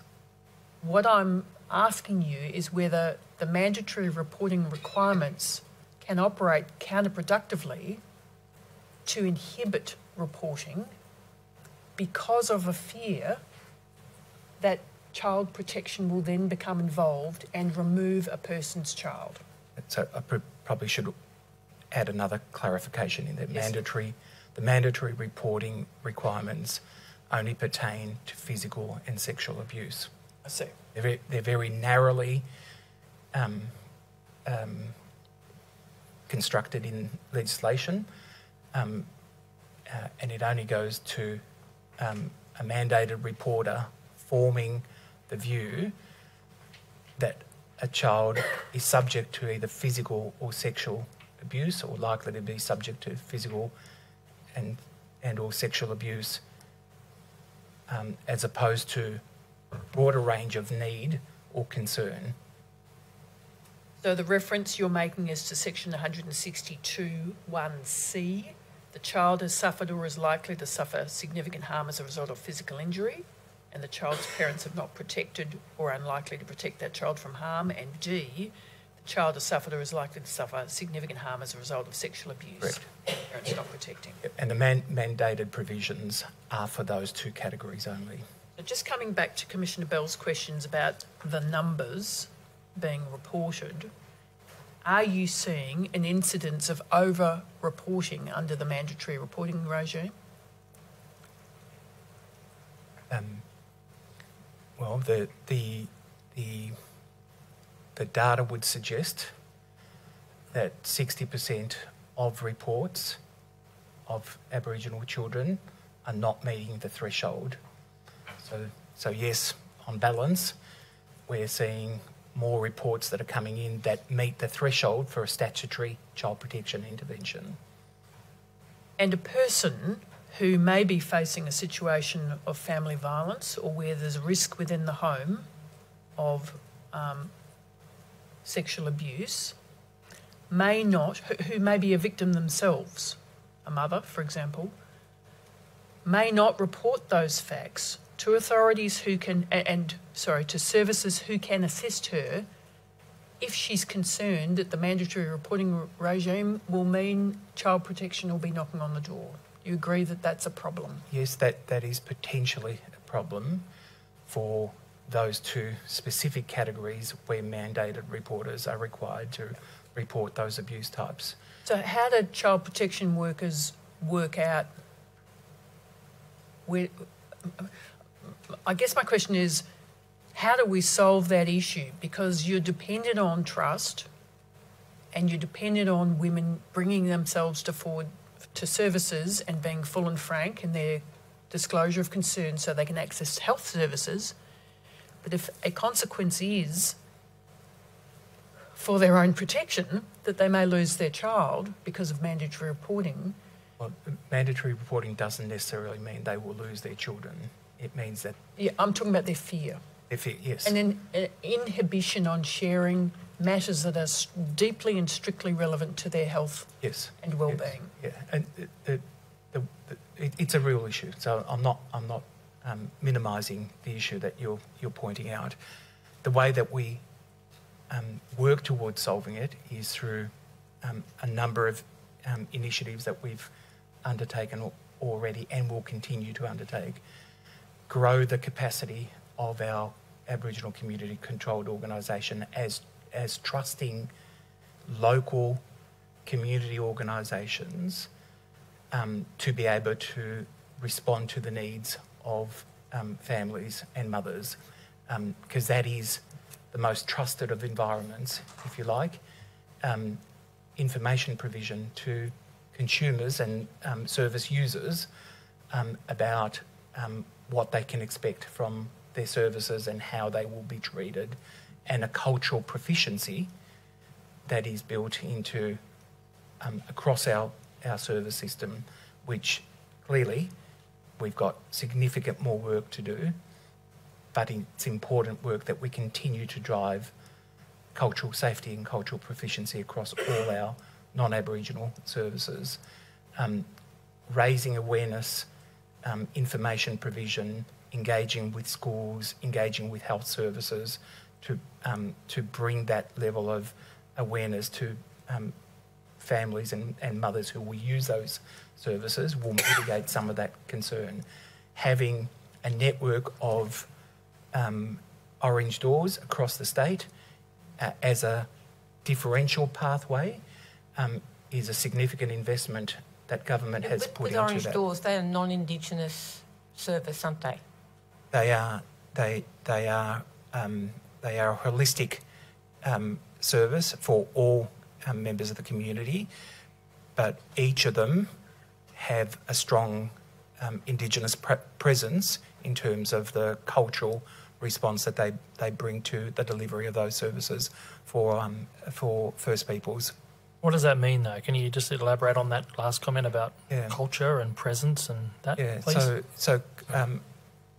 So each of the orange doors would have a cultural advisor, would have a connection, a funded connection and a presence from a local Aboriginal community-controlled organisation.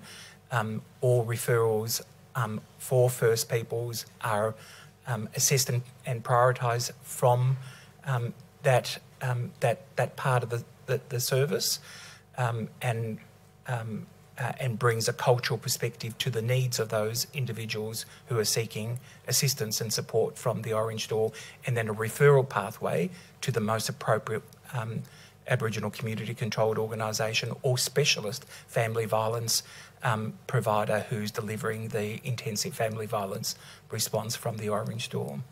That's only if family violence is involved can they access Orange Door, is that correct? No.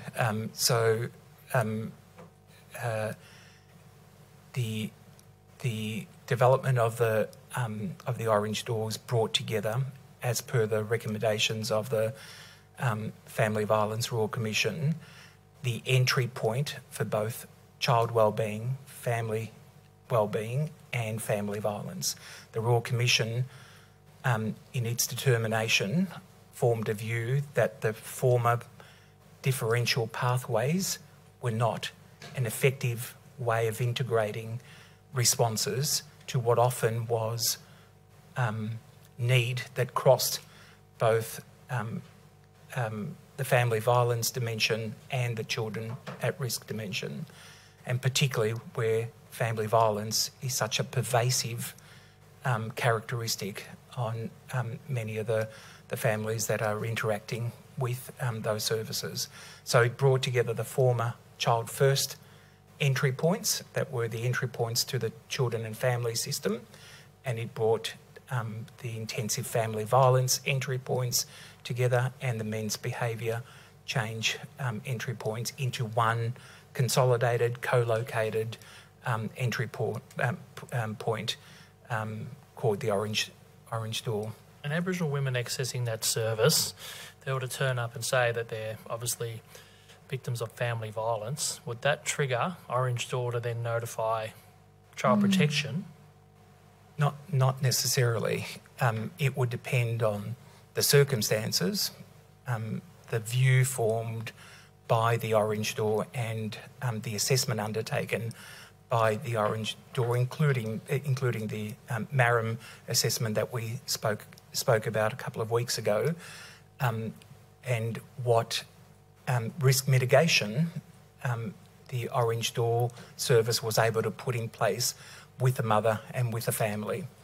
Do you think that would be a fear, though, of Aboriginal women that would accessing Orange Door, for instance, a mainstream service, that would be potentially a barrier for them to access that service?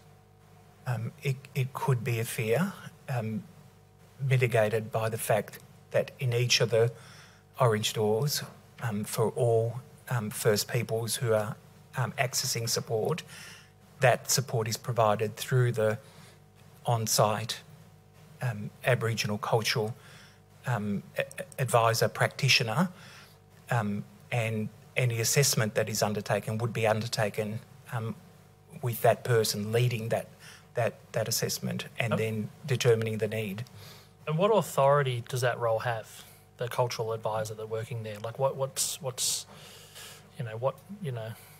authority or is it influence that they have? Different things, remember, from last time we spoke? Pretty significant it's significant in this in this instance because predominantly all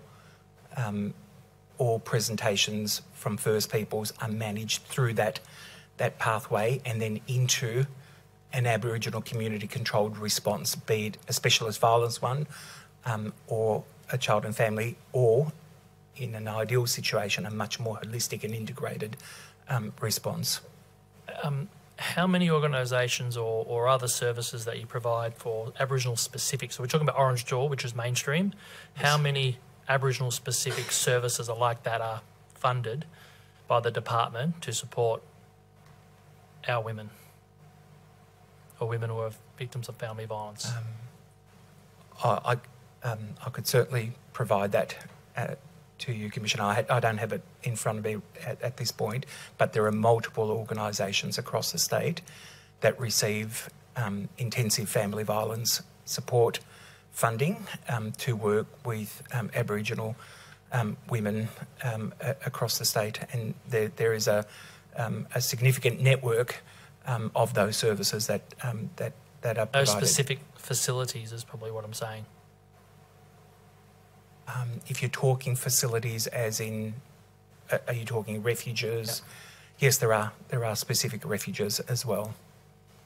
When we were on country, we did our on-country yarns last March. At a number of locations, people in our yarning circles expressed dissatisfaction with Orange Door specifically, and also expressed a lack of trust about their cultural capabilities. So I don't know how widespread that is, but it did come up in a number of different locations. Famous words, one last question on this topic of custodial settings, if I can just go back to that. There's no requirement, am I understanding this correctly, there's no requirement that a child protection worker engage with a parent who's in a custodial setting on a topic of potential reunification.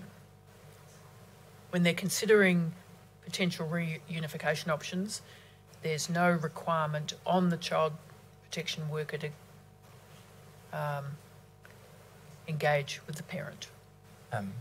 If they're actively working towards reunification, they should. Then there is absolute requirement that they engage with the parent. And if that's not happening, then that's the system failing. That's not happening, then that's a failure in that circumstance. Yeah. I want to turn now to the topic of out-of-home care and aftercare support. Just to contextualise this, the Children, Youth and Families Act introduced an obligation to assist care leavers exiting out-of-home care, previously up to the age of 18, but that has been extended to age 21 as a potential package of services available to those exiting out-of-home care. I think it was 2020 or around then, right? Yes. And this extension of services available to those teens leaving out-of-home care and withdrawal of supports at 17 years of age was introduced in the recognition by the government that the sudden guillotine on services or the sudden exit from care drove young people to homelessness, destitution, associated health and other social impacts, could interrupt their education if they were still at school at age 18 at a critical time, obviously, and it also drove interactions with police and a pathway towards criminal justice system. So those measures, it was January 2021, first introduced as a pilot in 2018, then permanently from January 2021. Victoria was something of a leader nationally in leading that change. You familiar with that package of measures that was introduced? Yep.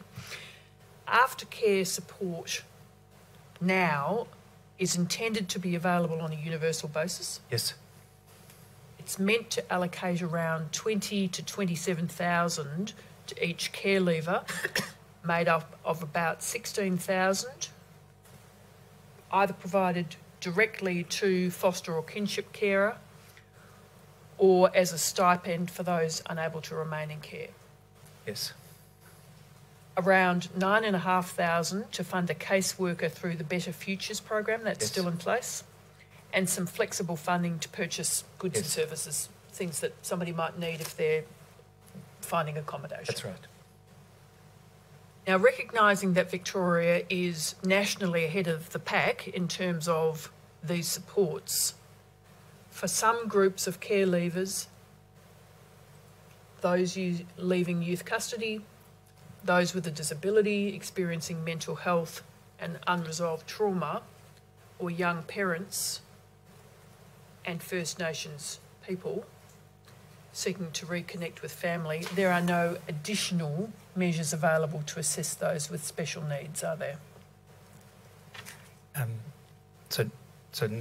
Not additional to what you've outlined. That's the baseline. That is the baseline, and that casework support is there to essentially engage with a young person, develop the plan, work through the dimensions of education, employment, health, wellbeing, connection, and be able to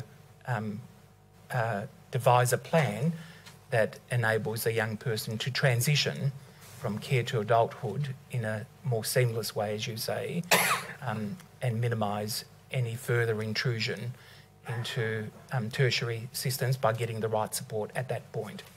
So I should have also mentioned there were some special COVID measures to assist young people exiting state care during that period of time. You mentioned the care plan.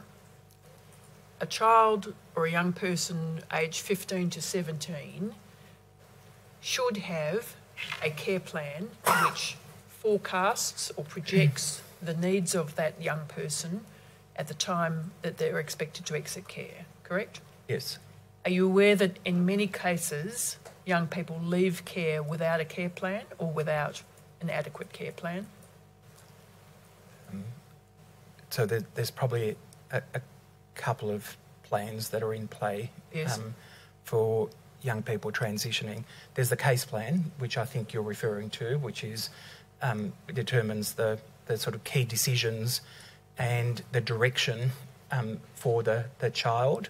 There's the day-to-day care plan for the child whilst they're in placement, and that is centred around their educational needs, their health and wellbeing needs, and then at 15 years and 9 months, a referral gets made to the Better Futures program that you just outlined, where the practitioners then engage with the young people to start to develop the transition plan, if you like, that brings together all of those elements from existing plans, talks to the young person about their aspirations for where they want to be post-18, and starts to put those plans in place. So as an example, if a young person wants to remain in the care of their kinship carer or foster carer, then that gets developed as a plan and agreed transition point. If they want to go into independent living, then obviously planning for that independent living, then planning for that independent living is mobilised. So it gives some period of time before they reach 18 for that work to happen. So that's the ideal? That is the ideal. Are you aware whether there are significant numbers of young people in the system who do not have those plans in place at the time they exit the system? I don't have that in front of me, Ms McLeod. Is that a figure that you can check for us, or is it difficult? I think we can explore whether we've got a figure or a way of capturing that. There would certainly be data in terms of how many young people. So just to give you an example, since the implementation of the Better Futures and home stretch elements of the system. In 2019, we've got about 3,500 young people who've been referred to those Better Futures programs. So that's in that 3-year period, if you like, 3,500 young people who have been actively referred and engaged in that level of support. Out of how many exiting the system? So we probably have somewhere in the vicinity of 800 to 1,000 young people exiting out per year. So since 2021, January 2021, we've had 2 and a bit years of exits. Are you suggesting that you're picking up nearly all of those exiters? Yes. You mentioned the home stretch report, the Anglicare campaign to bring these measures into place. For the transcript, that's BAL 5.000.0003.0025.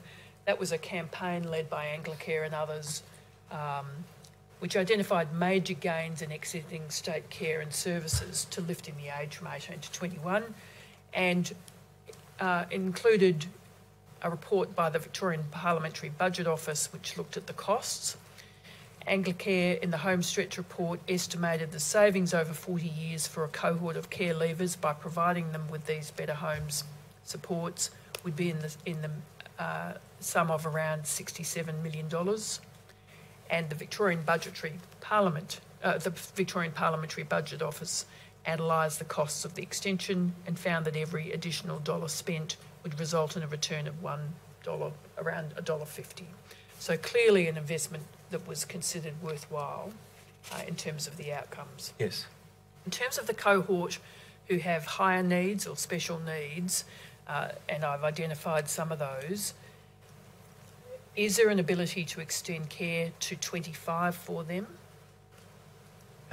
Not through the provision of Better Futures and home stretch, but a good plan would look at connecting young people to more enduring adult services at the completion of the phase of intervention, if you like, or phase of support that Better Futures practitioners would be having. So they would be working to, at all times, try and get a more enduring support network in place. I'm interested in any information you can provide us, take this on notice if you need to, about any unmet need of this cohort of young people, those exiting care and those exiting care with special needs. Exiting care at 21. Exiting care at 21 in terms of their access to better homes, and exiting care... Sorry, I'll reframe the question. I'm interested in the numbers and eligibility for these programs and whether there are any gaps or unmet need for this cohort of 17-year-olds leaving care at 18. Right. And then for those with special needs, whether there's any unmet need for those who could benefit from the extension of the program. Yes. Yes. Can I just ask, what happens if they don't engage and they're ready to leave care? The possibility of being homeless. What's the service for them? They don't engage with those. Commissioner, it's a voluntary service. It is not imposed on a young person, but every effort is made to connect with that young person and to build a relationship that continues or that enables the development of a plan that minimises the risk of that young person being homeless. But it's not guaranteed. Do you know how you're many? right. Do you know how many leave homeless? Do we have numbers, or we don't keep those? I wouldn't have those numbers, and we wouldn't keep those numbers because they do exit out of the system at that point. So once they exit out of the system, if they're not in any of those programs, they're on their own. They're interacting with homelessness services and other. But from your point of view, from DFFH, they're on their own. Yes. Mental ill health is a significant factor. It is. In determining whether they will engage or not.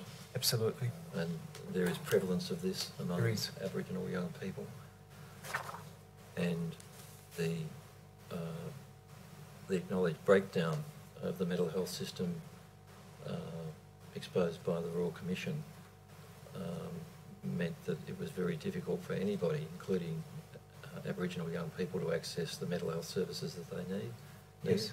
And this was contributing and still contributes to homelessness in this group. Yes, and do you know how many, as we sit here today, homeless young Aboriginal people there are? I wouldn't have a number on that, Commissioner.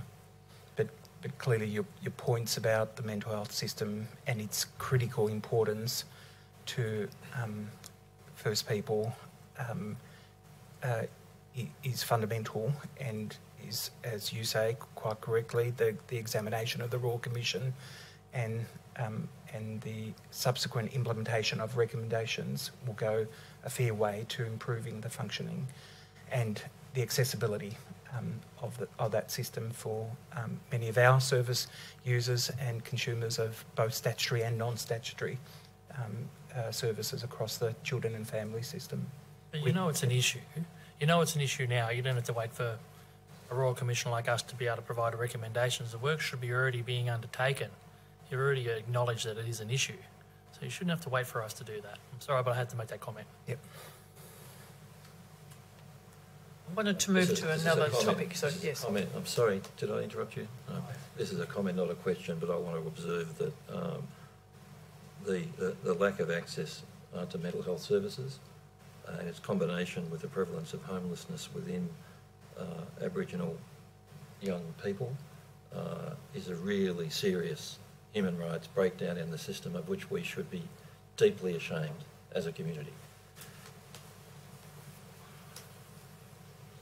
Commissioner Lovett, can I just come back to your point?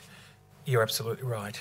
We need to be doing more, and we are and have been doing more. So if I think about preparing young people for their transition, both in the work that we've done in Better Futures, getting more investment, more capacity, as Ms McLeod quite rightly saying, this jurisdiction, this state being at the forefront of driving those improvements. We have not sat idle. We have continued to look at ways to make those transitions much more effective, that minimise the impact on First Peoples children in particular, by having a much more tailored response. And even before we get to that transition point, the work that we're doing in our care services to bring therapeutic practitioners that brings a much more contemporary, coherent understanding and a trauma-informed understanding is about trying to minimise the trauma impact for those young people. And I'm not suggesting that we've solved it. We've got a way to go, but I just don't want you to be left with an impression that we haven't thought deeply about these issues and haven't activated a whole range of initiatives with government support and investment. If there's no further questions, I wanted to move to the last substantive topic. In 2020, the department released a framework to reduce criminalisation of young people in a residential setting. I'm just looking for the document number, which is coming.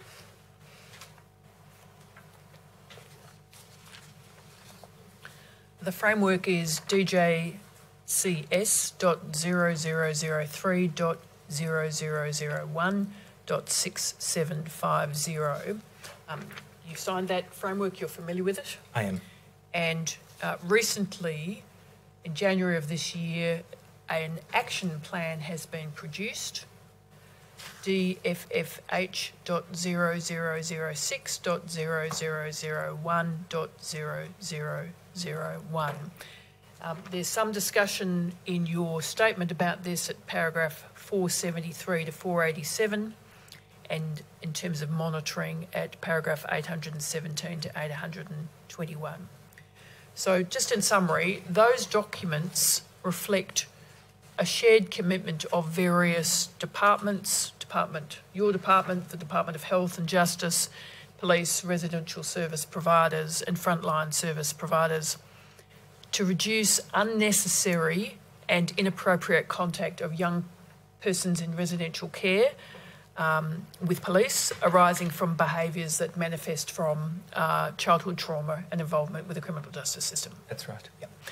And we discussed this on the last occasion, the incidence of over-reporting in residential care settings of relatively minor matters to police, and the fact that that reporting brought those children into contact with the criminal justice system. Yes.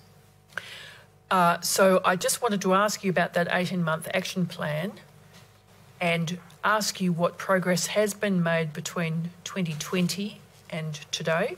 That's the first question. And then whether that's made any difference going forward.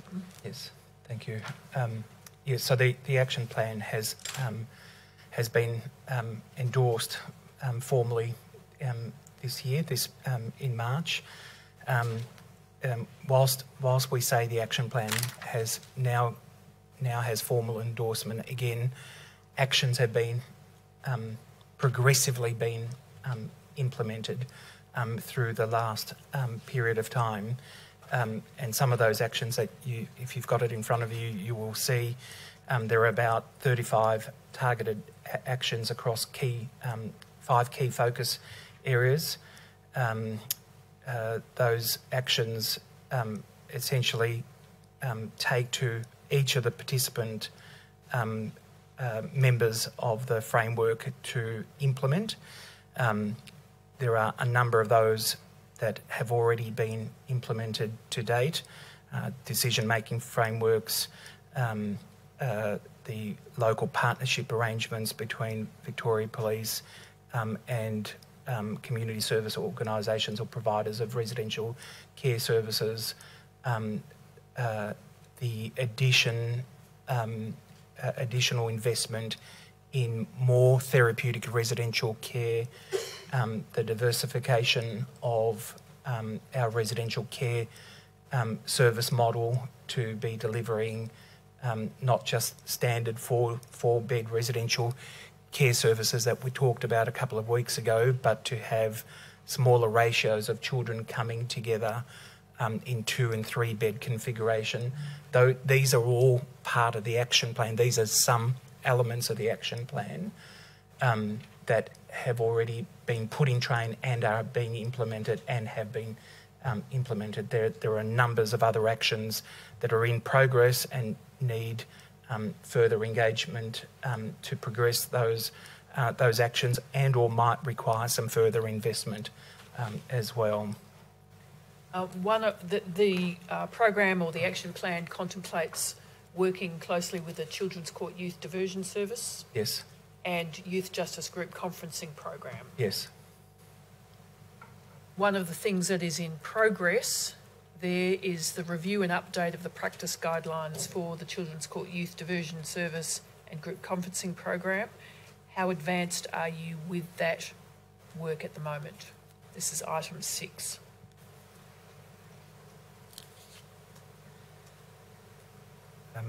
My understanding that we are in early progress.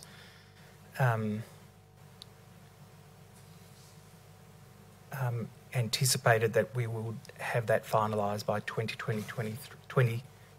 by early 2023, but we're now in May. I would suggest that that's probably a more informed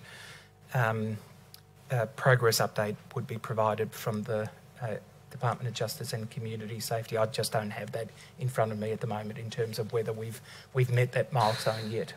So there's an update document for this action plan? There will be. There will be, or there is? There will be an updated. When's that due? I'm not sure. In the next months, end of the year, next year? There is a monitoring and implementation plan that's being developed as we speak. So the plan currently, that's for all these things, doesn't have a monitoring and evaluation plan already developed? It's in the process of being finalised, Commissioner. It's really good practice when you do a plan to actually have your monitoring and evaluation built in at the start. I mean, this is not new, but we've seen again and again and again that these strategies and plans are put in place that don't have monitoring and evaluation developed already. It almost dooms it to not being accountable and for things to happen, and then it just fades away. My understanding, Commissioner, is that it's imminent in terms of its finalisation. Are we able to get a copy of that when it comes through? Sure. Because this has been since 2020. No plan. And Resi Care really sets the scene, particularly child puts a hole in a wall, for instance, gets referred to the police, charges happen. It's this pathway to youth justice that we need to stop. Yep. And It's 3 years. It's 3 years since your signature, if I'm correct. yes, I understand COVID's been in that. yes, Have residential care workers had any training around yes, they this? have. So that's what I mean, that some of the actions that you see in the action plan have already been acquitted and put in place. So the training has occurred, the decision-making framework has been put in place. There are actions that are already being implemented as part of that action plan. And as we talked about a couple of weeks ago, notwithstanding the very, very serious manner in which we approach this work, and the seriousness of the impact for young people, because we want to minimise that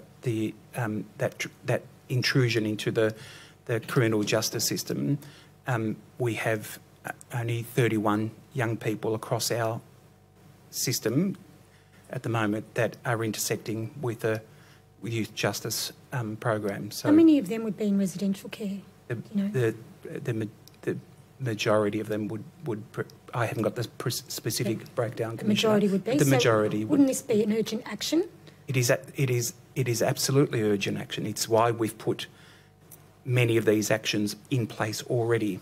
It's why we've invested in more residential care. It's why we've invested in more therapeutic residential care. It's why we've put a diversification of our residential care into the system. It is about minimising the need to call on police resources by giving our residential care workforce the capability through training, the process, the decision-making process through a decision-making framework that absolutely guides them to when they need to make a call to police, and the therapeutic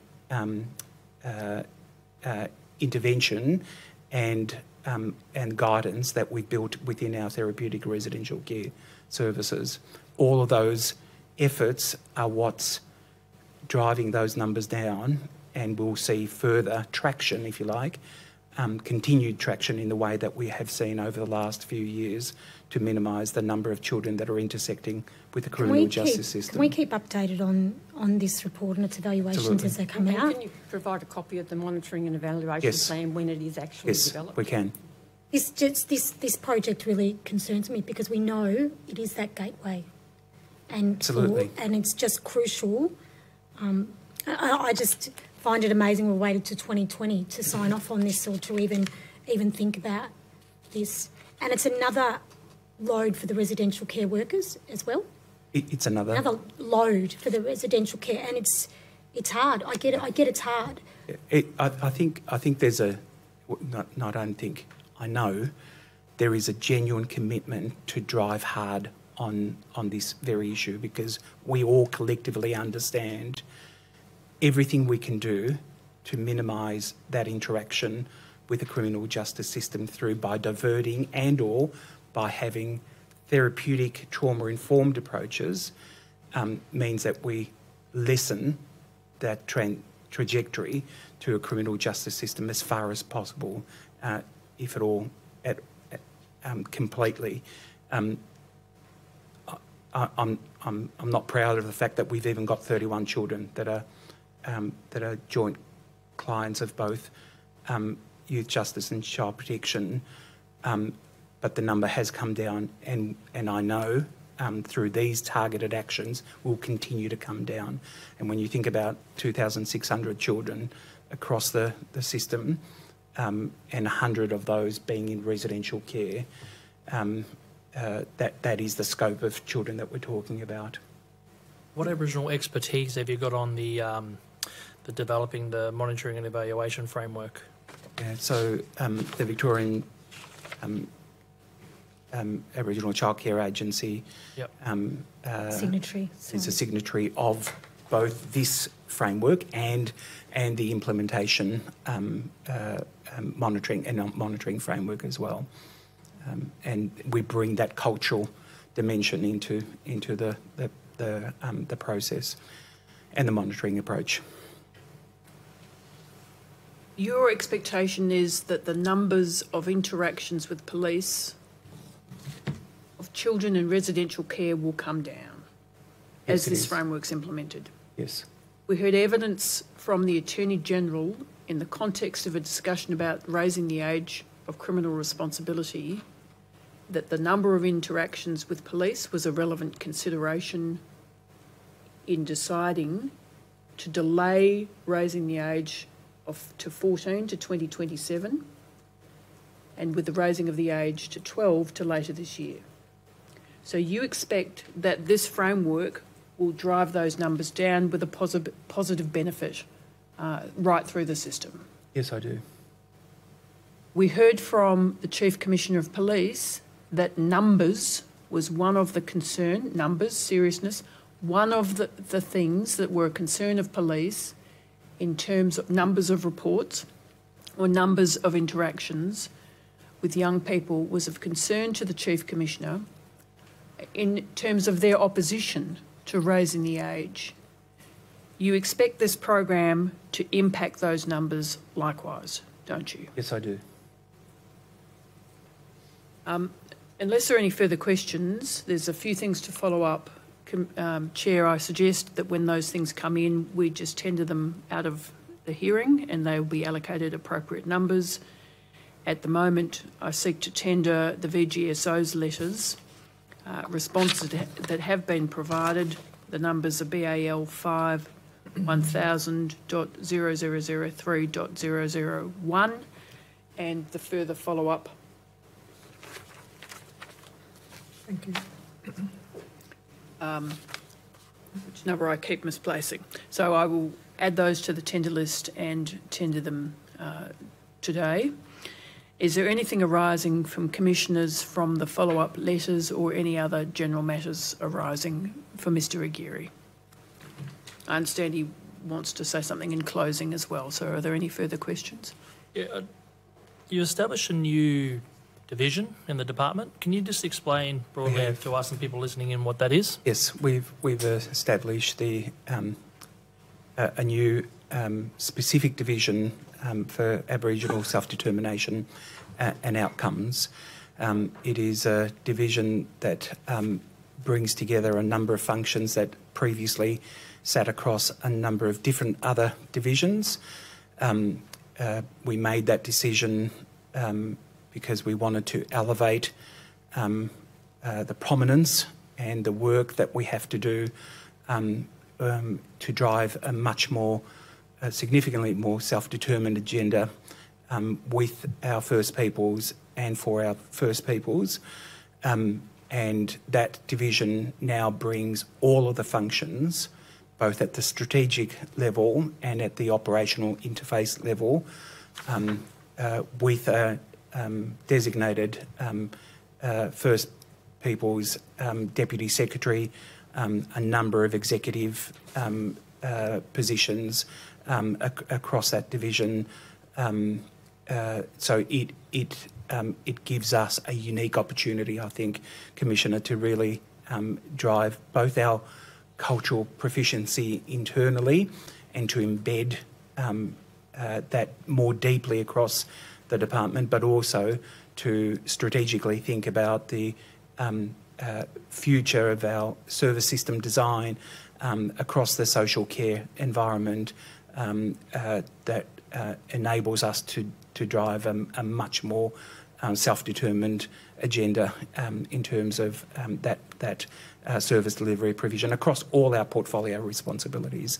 And that division will be pivotal, but it will garner support from many other portfolio divisions in the work that he does. So what power and authority does the division have? As much power and authority as any other division in terms of its role. So the Deputy Secretary of that division sits on the executive board just like I do, just like any of the other deputies sit on the board. It is responsible for driving the engagement with the strategic engagement with our Aboriginal caucuses across the state and across the portfolio lines.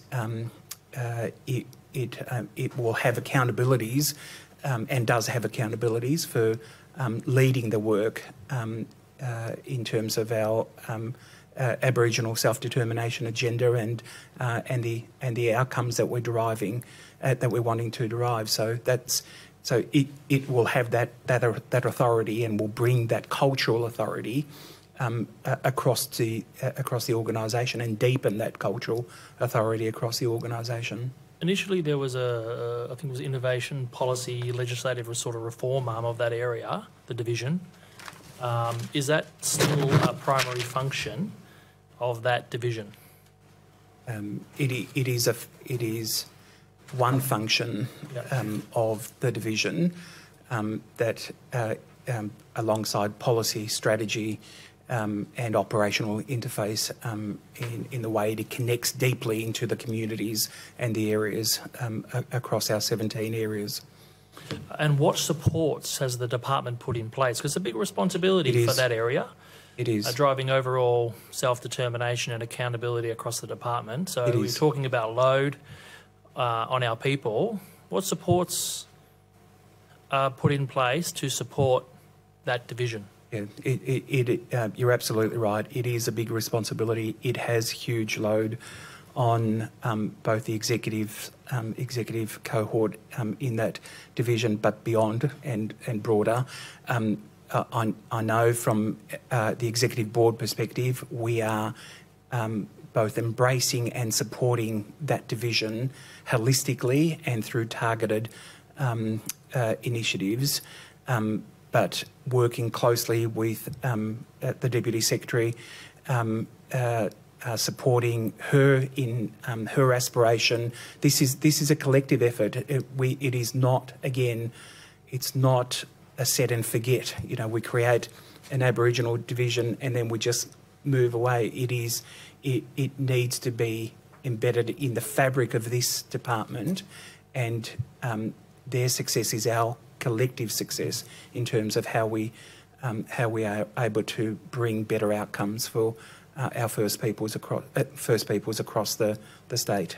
And I asked the questions about power and authority as well, because we've heard through your evidence that there's quite an underwhelming appetite or delivery of monitoring and evaluation of many different strategies and frameworks at the department. I mean, we just spoke about one 5 minutes ago, so it's great to hear that they've got an ability around also not just them being accountable, because our people have expectations on that division, but also the department as well. Absolutely. Being accountable as well. Oh, and that division holding all of us accountable to the work that we have to collectively do, because that division on its own cannot do everything. It needs to be supported through each of the portfolio divisions and our operational divisions as well. And oversight to the Aboriginal Children's Forum, where does the governance sit? Is that in that division as well?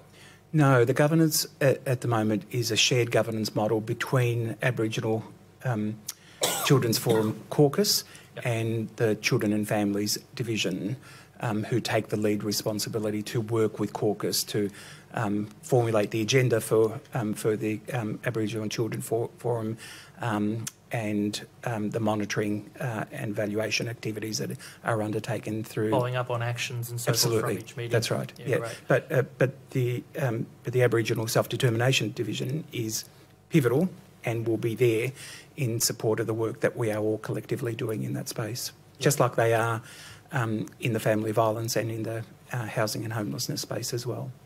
And funding equity, so funding going to mainstream organisations, let's just use the child protection sector as examples. Is there funding parity that goes to mainstream compared to Aboriginal organisations to support Aboriginal children? Yeah, so I think we have tendered this information through notice to produce, Yep. Commissioner, around proportional funding that we are working towards in terms of what is allocated to Aboriginal community-controlled organisations, and that we continue to be on a journey to shift more of that funding to be proportionate to the numbers that we have across the service system. But also as well, I think why I asked the question as well is that we're asking Aboriginal organisations, ACOs, to do holistic service provision, but then mainstream we're just funding them to do a service, so there shouldn't be an equity in that sort of funding remit. It's probably more of a comment from my point of view. Thank you.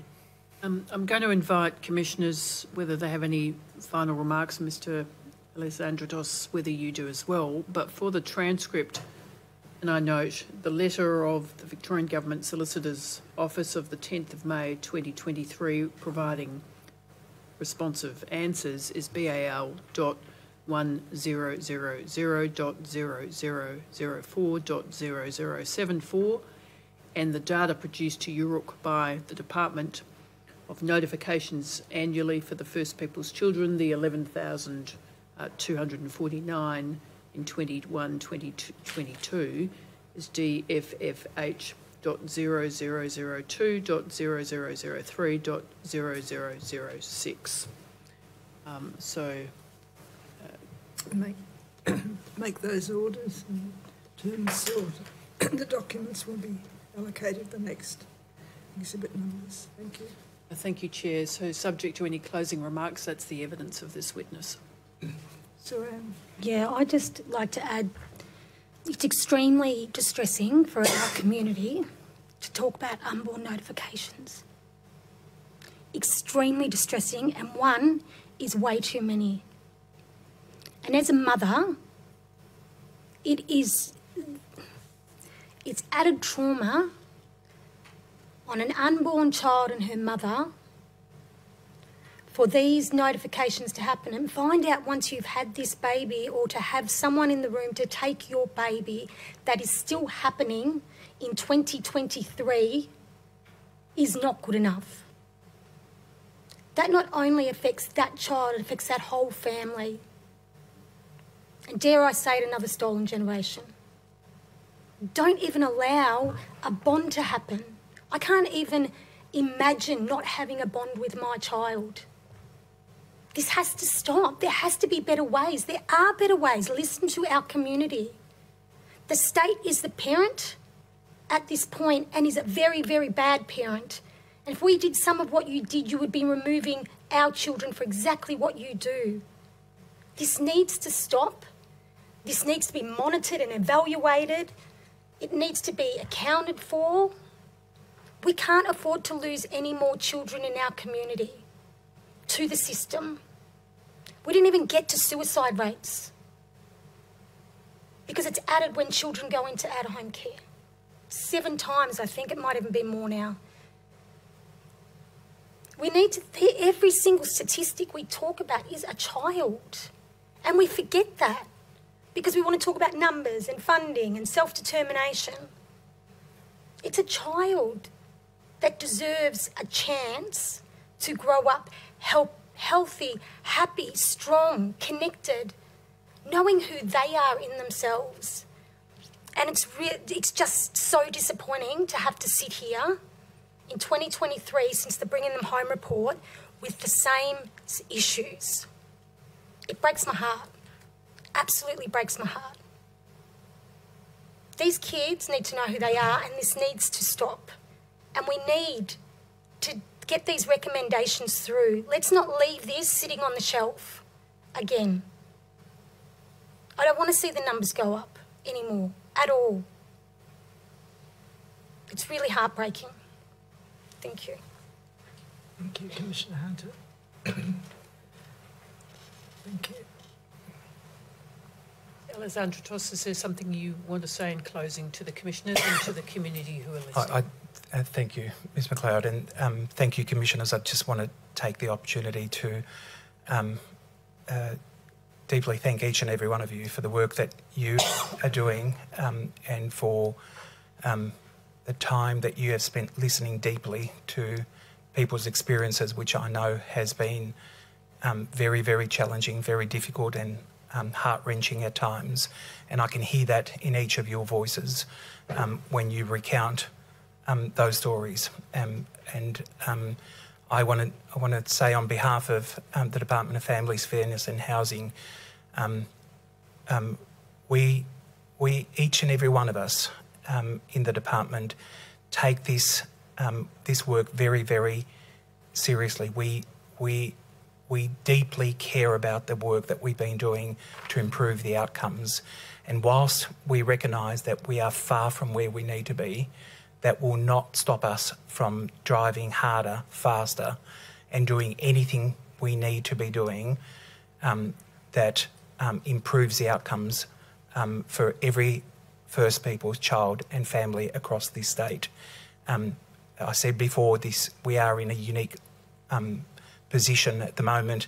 We're through the process of truth-telling, and I hope that I have been able to bring truth to this forum and have come with purpose to inform your deliberations in a way that will make some meaningful findings and recommendations for all of us. But we will take all of that. We will deeply engage with our First Peoples community organisations and communities to drive further improvements into our system. And we know that every one of those numbers are not numbers, they are children, they are families, and we don't ever forget the impact that has on those individual members of our community, and we will unreservedly continue our efforts to improve those outcomes. And I just want to again thank you for giving me the opportunity, this unique opportunity, to be before you and to hopefully contribute to your considerations and deliberations. And I'm not saying that because I'm suggesting that this is where the bucks, this is where it stops for us, because we know we've got more work to do and we will continue to do that work. Thank you for those words.